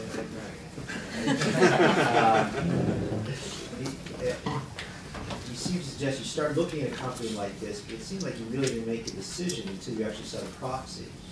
Is that not true? Sometimes you make a decision at this stage, or usually it almost always making a proxy. You're very helpful. All right, so let's go. Let's go to our videotape here. Let's go to page 1. You know, flip over the first 2 pages, which are the things that maybe you can pick some of your. This is a spin-off calendar from January. Some of the spin-offs didn't have any of these 3 in it when you're doing your paper. The next thing is something we'll talk about. These are companies that are own stock in other. This is bits and pieces. In other words, these are parent companies that own stakes in other publicly traded equities that we'll talk about next when we turn the page to see the Sears example that we had in the book. And we'll just go over the details of the timing in answer to Adam's question. The first announcement of the Sears, you know, similar to what we've just read in the paper in the last 3 days, big companies, everyone's looking.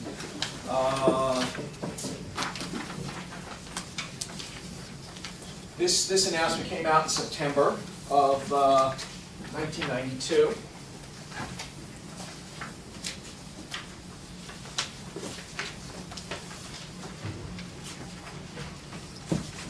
Okay, and it says, basically, this came out September 29th, and what he said is, what we're going to do is sell, we own, Sears at that time had 2 big subsidiaries. One was Dean Witter, and the Discover card included in that division. And the other big division they had was Allstate, in addition to the retailer that everyone knows about. So on September 29th, they announced that we're going to sell 20% stake in our Dean Witter to the public. Why would they sell 20% rather than just spin it off? Get a valuation. Pardon me? Get a value. Why do they care about evaluation? They're spinning it off. There's what they said they're going to do with Dean Witter is they're going to spin off. They're going to sell 20% of Dean Witter, and then they spin off the other 80% of Dean Witter. All right. So they owned 100% of Dean Witter Discover. What they said they're going to do is they're going to sell 20% to the public, and they're going to spin off the other 80% shares that they own. Okay. So one of the answers was, well, they want to establish a value for the spin-off, but if you're spinning off the whole thing, what do you care? Your shareholders are getting it all. Is there another reason why you would sell 20% first? tax related something? No, but it's tax related in this sense. You can't sell more than 20% and still have a tax-free spin-off, okay, and collect. I think the general rule is that if you own 80% of something, you can tap their cash flow without, you know, an extra tax step, okay? And so you would sell more than 20% if you were going to keep 80%. But why would you sell 20%? Maybe if you want to buy some of it in the open market, like your shareholders. You're pretty crafty, but no. Just to get the cash. There you go. You want money. You know, when you spin off something, usually managers, the reason they keep buying stuff is because they want to expand their domain. The reason you're spinning off stuff generally is because it didn't work out, or you're not getting the value in the stock market, or something's not going right. And so that's kind of a painful thing to do, to get rid of assets that you are under control on. You don't stay chairman and CEO of both. You have to pick one, and now your domain is considerably smaller. You might want to get rid of it, but keep some of the cash, you know, value of it. So if you sell 20%, you get that cash. So rather than just giving it straight to the shareholders, instead of giving it to the shareholders, you take back 20% cash. So that's just one reason why you would do it, to get rid of it, but keep some of it. See some of the value from it. So they announced that they were going to do that. They were going to first sell 20% to the public in a public offering, and then a few months later they were going to spin off the other 80%. So you're going to get the whole value for that. And then also they announced that they're going to sell 20% of Allstate to the public, but they're going to keep the other 80%. Now, having been in the business for a while, when they're doing this and they're selling 20% of Dean Witter, and then they're going to spin off the other 80%, and then they announce, well, we're going to sell 20% of Allstate Insurance, and then they say, Sears said it will continue to own 80% or more of Allstate and has no intention of disposing of this interest. That means that they're going to dispose of that interest. Okay? Because there's no other logic to that move. I mean, once you sort of, you know, sort of can't be half pregnant here. They get. So, and that you can only get really from hanging out for a while and reading corporate speak. Okay. What it says is we're going to try to hold on to this, but there's no way that's happening. So, okay. One question. Just what about some of the, I don't know, internet spin-offs, like Barnes & Noble, spinning off BarnesandNoble.com, and then eventually they did hang on to their stake and bring it back in. I mean, do you see that some companies do that, or just trying to take advantage of, I don't know, market that particular was an interesting situation where Barnesandnoble.com, even though it wasn't making any money and losing money, they could do a public offering and sell 20%, right, at some ridiculous internet price at the time. So they took advantage of that. But I think because for strategic reasons, in other words, Sears is a department store, Allstate's an insurance company, Dean Witter, Discover is a brokerage firm, credit card company, and so there's no strategic reason to hold on to it. In that particular case, a lot of reasons. One, to take advantage of the internet bubble, and two, you can imagine that there's a strategic reason for a bricks and mortar bookseller to hold on to their internet bookseller. So I think there was a strategic reason on both ends why they sold off the piece and why they kept control of it at that time. So. Question. This may be asking you to read too much into this, but they have no problem admitting they're going to spin off Dean Witter. Why, or what's their incentive to say that we have no intention of ever selling? Oh, because they don't want to. They don't want to, but they will. Just going to have to. Yeah, I'm just reading. Yeah. You know, I suppose if they get the value out of the stock, there'd be incredible pressure. You know, in those days, being from Sears was a euphemism for being a loser. You know, I mean, basically, I mean, they're really the worst of the worst. So under pressure, they do this, and they're not going to be able to hang on to as much as they want to hold those assets. I did not think at that time. I assumed that I was eventually going to get that. I may have to wait around for a couple of years, but since my horizon is, 3 years, no problem. Now, I did not, to let you know, when this came out, I didn't do anything. Okay, this came out in September 92. So now, you move to April 93. Me still asleep at the switch, even though I've been doing this for 10, 12 years already at this time. Still asleep at the switch.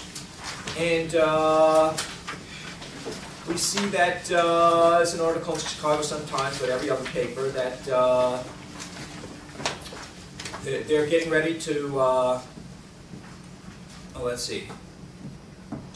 I guess they did the public offering in Dean Witter. And now already, so I missed that again. And now they're getting ready to spin off the other 80%. And what you get is, for every share of Sears you own, if you're a shareholder of Sears, you'll be getting 0.4 shares of Dean Witter. So if Dean Witter is at 35, and you get 0.4 shares, you're going to get a roughly $14 for every share of Sears that you own. Since Sears at that time was at $53, you could quickly do the analysis, is that you could either short the Dean Witter that was out there and create the rest of whatever Sears was for $39, or you could just wait for your distribution and sell it off when you're done, and take the risk where Dean Witter moves in the interim before you get it, and get roughly $14. Not exactly $14, but so yes. To do that math again. Sure. If you own one share of Sears, okay, and Sears had, I think at the time, let's just call it 440 million shares outstanding, okay? Sears, let's just say, because I don't know the exact number, owned 176. So let's say they owned 176 million shares of Dean Witter. Okay, they spun off 20%. The 80% share of Dean Witter was 176 million shares of Dean Witter. Okay, that's what Sears owns. So if they said, "Hey, we're going to spin off our shares in Dean Witter and give them to you," when they get done spinning them off, if you own one share of Sears, okay, that means that for every share of Sears you own 0.4 shares of Dean Witter. Okay, in other words, if there are 440 million shares outstanding,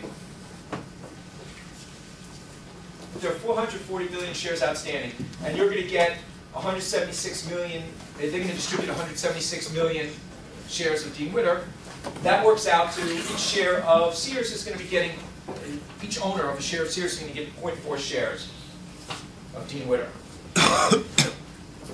And then what you'll own, now Sears was trading at 53, 0.4 shares of Dean Witter is 0.4 times 35, or wherever it was, is $14. So that means that whatever's left in Sears, which is basically the retailer and the insurance company, Allstate, you're paying $39 for effectively. Are we good? Yeah, when you were talking about it, you could short the outstanding. Okay. Well, you had Dean Witter's trading at 35. So what you could do, let's say they announce that this is taking place, I think this is going to, they're announcing this is going to take place in a few months, let's just say, okay? And this is April. And you say, you know what, I want to own the rest of Sears and Allstate, but I really don't want to own Dean Witter at $35 a share.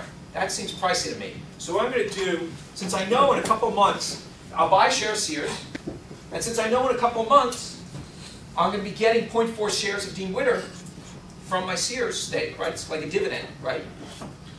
Then if I short 0.4 shares for every share I own, I'll be effectively taking in $14. Now if it goes up, I will have been worse off for doing that. If it goes down, I will be better off. But my assumption is either I don't have an opinion on Dean Witter, or it's overpriced, or whatever. Usually it's I don't have an opinion on Dean Witter, and I do have an opinion on the remaining company, okay? Then I'll do that. So the point of this exercise, though, So that's April. They announce, you know, we're going to be spinning off this point. You're going to get 0.4 shares. You know, you pretty much knew that already. But now they're announcing, you know, hey, it's in action. I know we said this in September. Now it's April. We're getting our act together and we're doing this thing. So the next page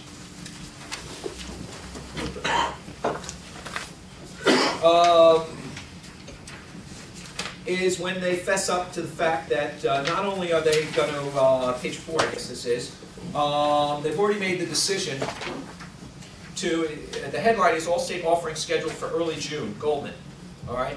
So Goldman Sachs is doing the offering for Allstate, and they're going to sell 78 million shares of Allstate, okay? You know, I think I got my numbers wrong, but anyway, they're going to sell 78 million shares of Allstate. They tell you the range that they're expecting, not that that's guaranteed in any way, because this is just May, 24 to 27. Upon completion of the offering, Sears will indirectly own about 82.1% of the outstanding common stock. Now, they also announced at this time that they're going to spin off the rest of Allstate also. Okay? So they fessed up to what they didn't want to do in September, and they're going to go do that. So now what happens in June, oh, by the way, I still haven't bought this stock yet. Okay? I haven't even looked at this situation. Okay? So I'm a loser. Okay, so now, Allstate just tells you, you don't have to be that good to make money. So here, we'll see on this example. Now, Allstate is selling 78.5 million shares. I mean, Sears is selling 78.5 million shares of Allstate to the public. And you see the per share price is $27 in this offering. And this is taking place towards the end of June, like June 20-something. And that will leave them with whatever the inverse is. I think it was about 343 million shares. And what was great about this for someone who's not a math wizard is that the stock in Allstate, the 82% of Allstate that Sears was going to keep, was equal to the number of shares of Sears there were. So in other words, what you were left with, once they did this offering, was one share of Allstate. Okay? So you still haven't got your Dean Witter yet. That's happening in July. Okay? You're going to get 0.4 shares of Dean Witter and 1 share of Allstate. For each share of Sears? For each share of Sears.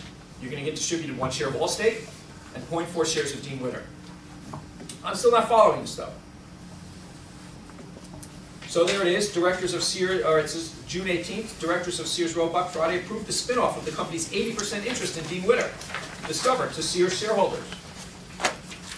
Okay, so they're spinning off that 80%, which is equal to about 1 share for every share of Sears you own.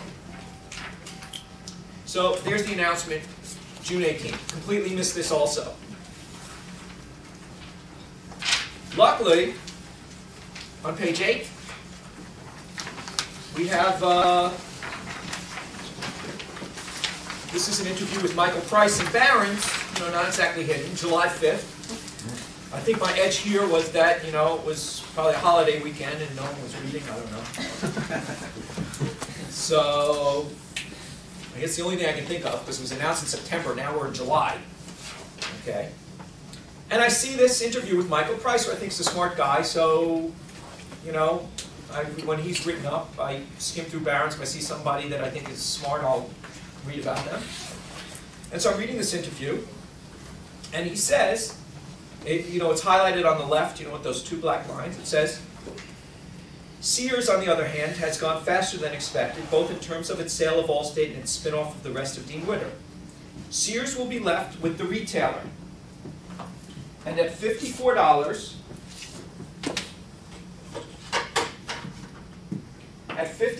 a share, it includes 1 share of Allstate, which is at 28, all right? Because Goldman Sachs did the offering, stock's now selling at 28.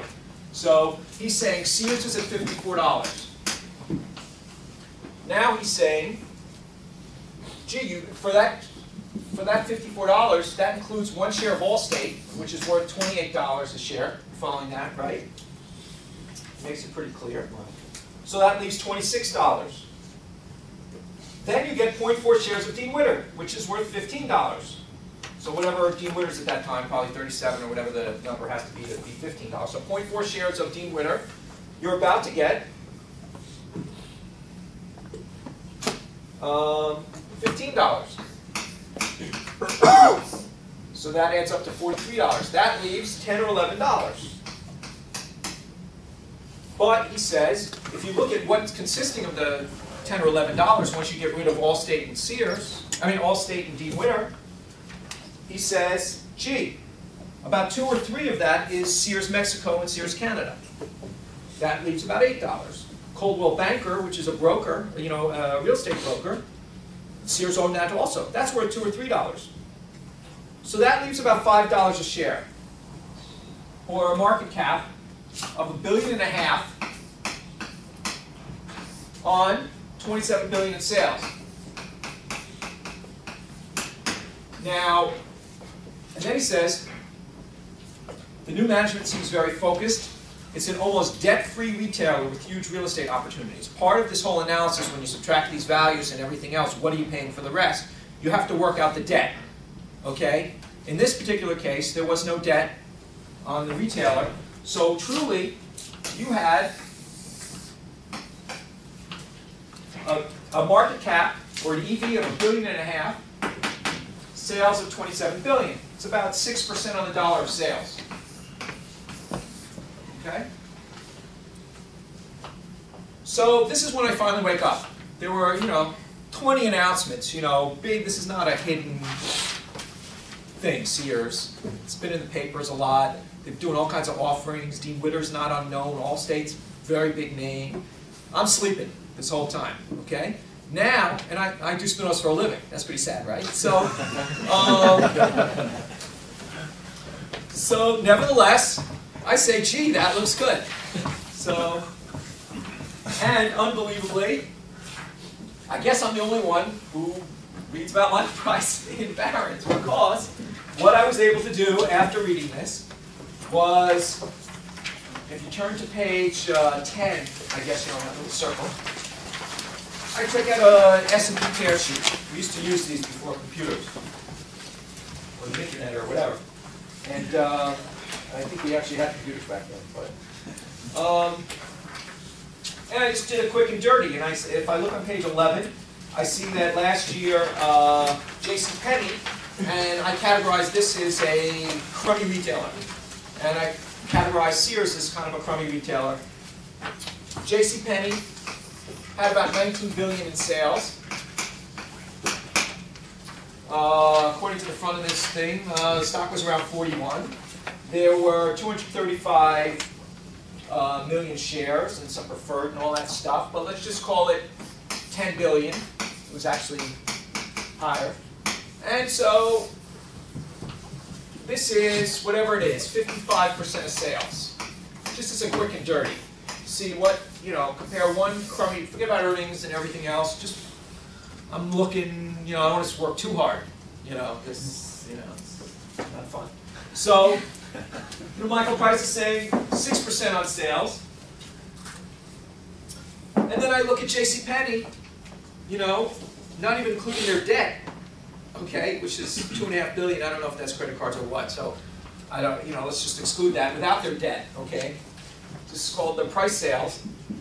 If you added the debt in, obviously it's trading even a higher price than I'm saying, percentage of sales, but I'm not sure if that's credit card. So, right here I see right away 55% of sales.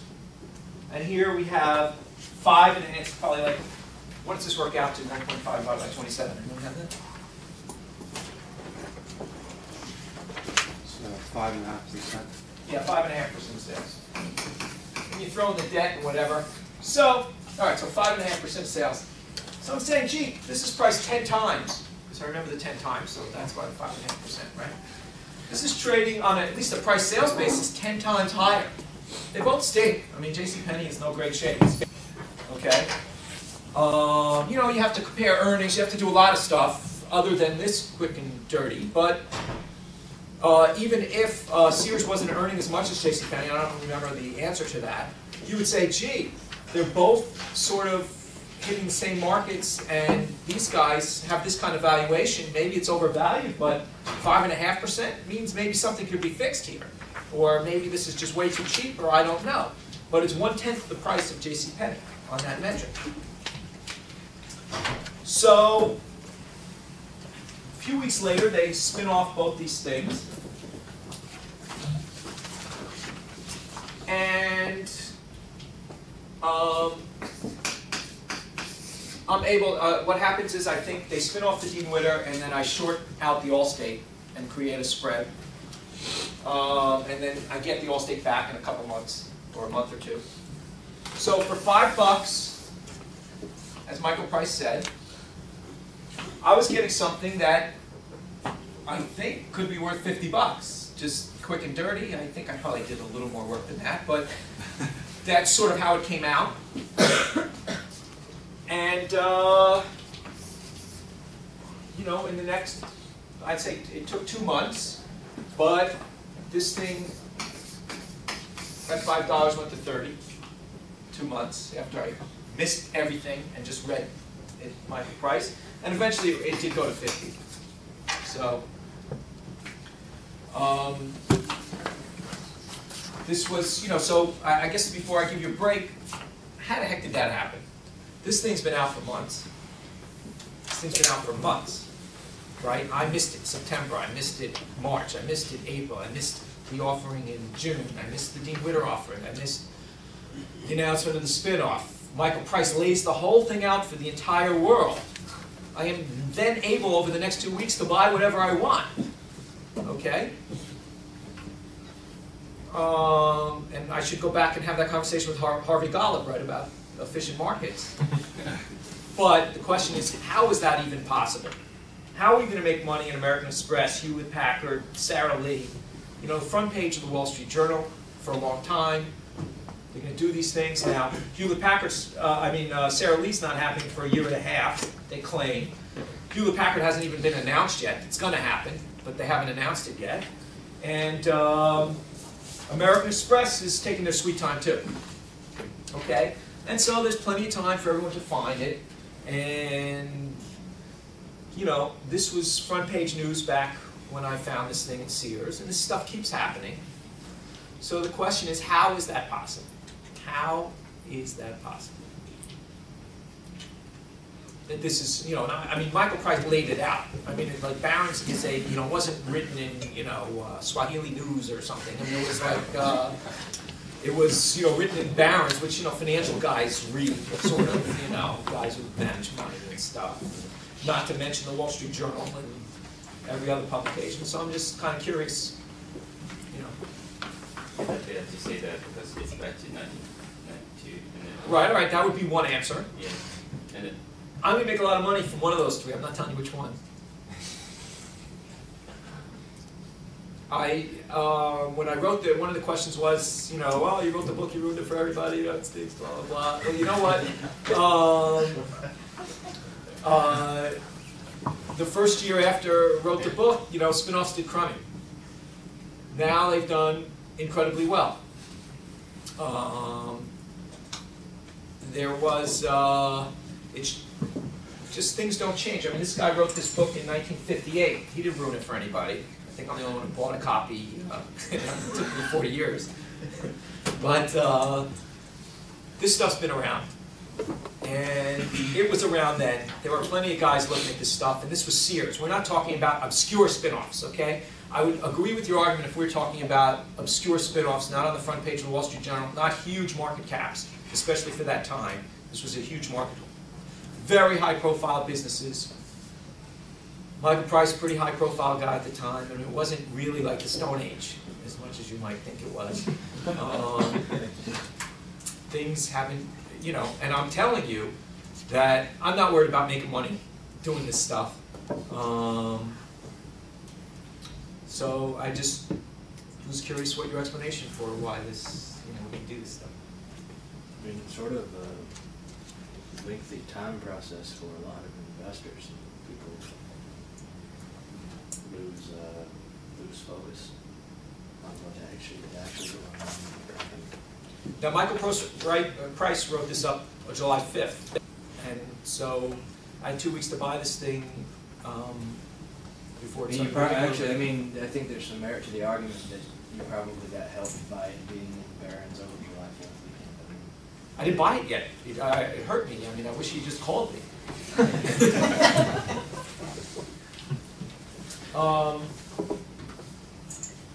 But I'm making it sound too stupidly easy, right? It's a sort of a hiding in plain sight sort of thing that everybody knows. American, you know, American Express Financial Advisors is a crappy business. Why would anyone want to own it? Don't bother, and so nobody bothers. Could be. I mean, that's part of it. I think it's messy. You know, an institution's not going to, you know, want to own this piece, that piece. You know, I like Dean Witter, I don't like this. It's messy. But you don't think, I mean, that there's plenty of hedge funds to go around to take that risk and create the spread shorting stock. Well, yeah, I had a short for a week or two. Yeah, but I mean, it's not that institutions don't want to own it, I wouldn't think. I mean, right now, there's plenty of institutions that okay, so you're saying that would, at least potentially. Okay, well, there were plenty of institutions back then, and there are plenty of institutions now, and I'm telling you, after the first year after I wrote the book, it's been also done great. You know?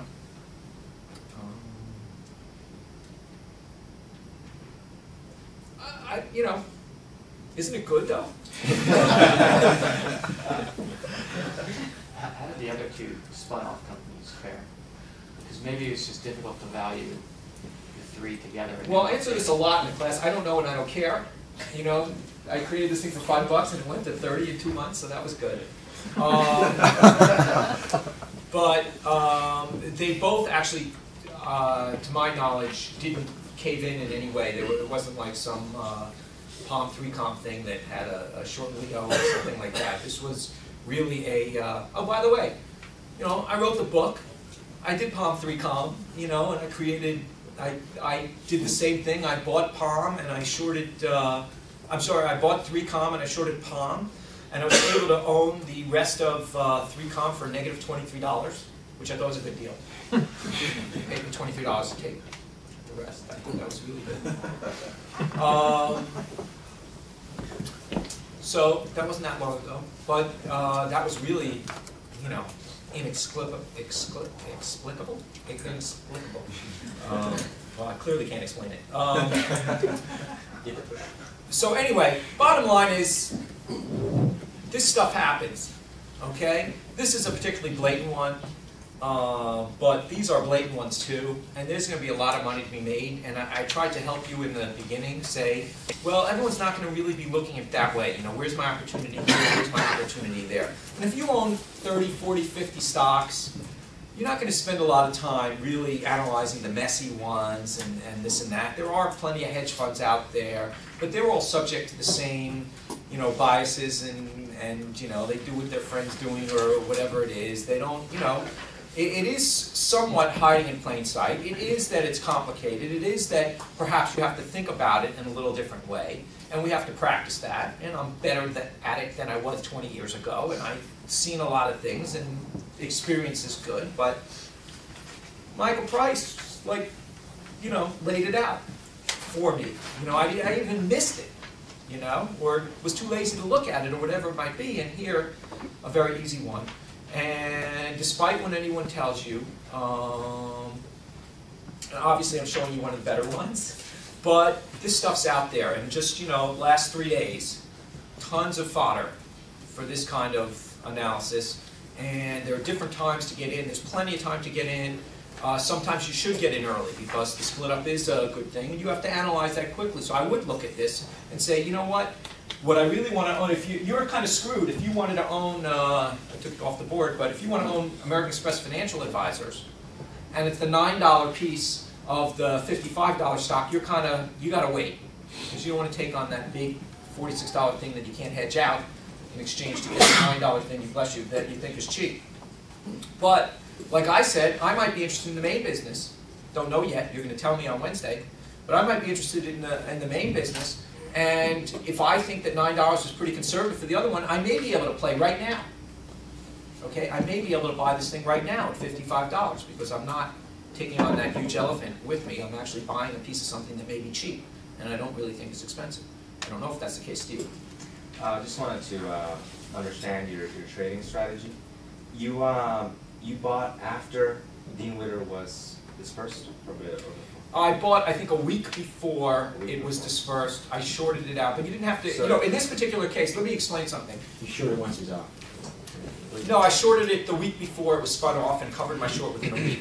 However, you didn't have to do any of that fancy stuff. Because number one, if you looked at Allstate, and Dean Witter you're getting in a week, Allstate you're getting in a month or two. Now Allstate was a very stodgy insurance company, not trading at particularly high value. Okay? In other words, it was a very average to low price at that time. It was trading. It was trading in line with all the other guys. I didn't think it was expensive. There was really no reason to hedge it other than this was so good. I wanted to buy so much that I didn't really want to take the Allstate risk with it. But just a regular shareholder could be like the American Express. And to me, it was like, look, I'm willing to buy American Express now if I like if I like the travel-related service business, because the good business, because that's a big chunk.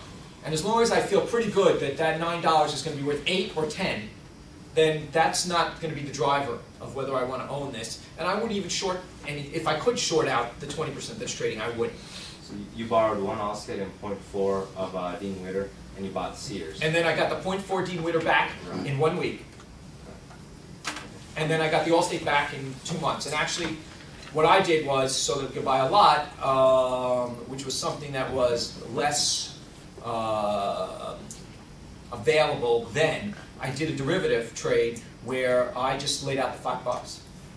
And, you know, was long and assumed that the two, so I just, and literally invested $5 in this thing. I guess that's where I was getting at, because, I mean, what was the rationale if one you were going to get in a week, the other one you were going to get in 2 months? Well, I only buy the Sears. I just wanted to know why you... Why? Because I did not think if I was long Sears and short Allstate that I was really taking any risk, since I'm getting my Allstate shares. I'm taking the 2 months risk as it, you know, not even risk, but just 2 months till I got the shares to cover my short. So I wanted to buy a lot, and I didn't have enough money. So I wanted to just lay out my $5 rather than, you know, 33, even though I didn't, you know, even though I thought there was 30, 40 bucks of room in this thing. So as an individual investor, you still could have, you know, taken huge advantage of this thing. You mentioned that you shorted the Allstate and the Dean Witter before their public offering. No, not before their public offering. Before they was the 80% was spun off. After their public offering. So you still can borrow the stock. Yeah, there were hundreds and hundreds of millions of shares outstanding. Okay, so that was not tight. That was not tight. What percent of your portfolio are you putting in a position like this when you say, well, this is a big upside? Yeah. We'll talk about portfolio management. I'm on the... You only have a few positions, so obviously... It's yeah, I'm on the scale. I'm on the extreme scale of, gee, I can make 10 times my money. How much should I put in here? And it, you know, whatever model you throw that into, it's like a lot, right? You want to put a big percentage of your portfolio in there. So I don't remember the specific amount, but it was, you know, huge. Anyway, I'll give you, come back in, you know, 10 after. And I'll let you go.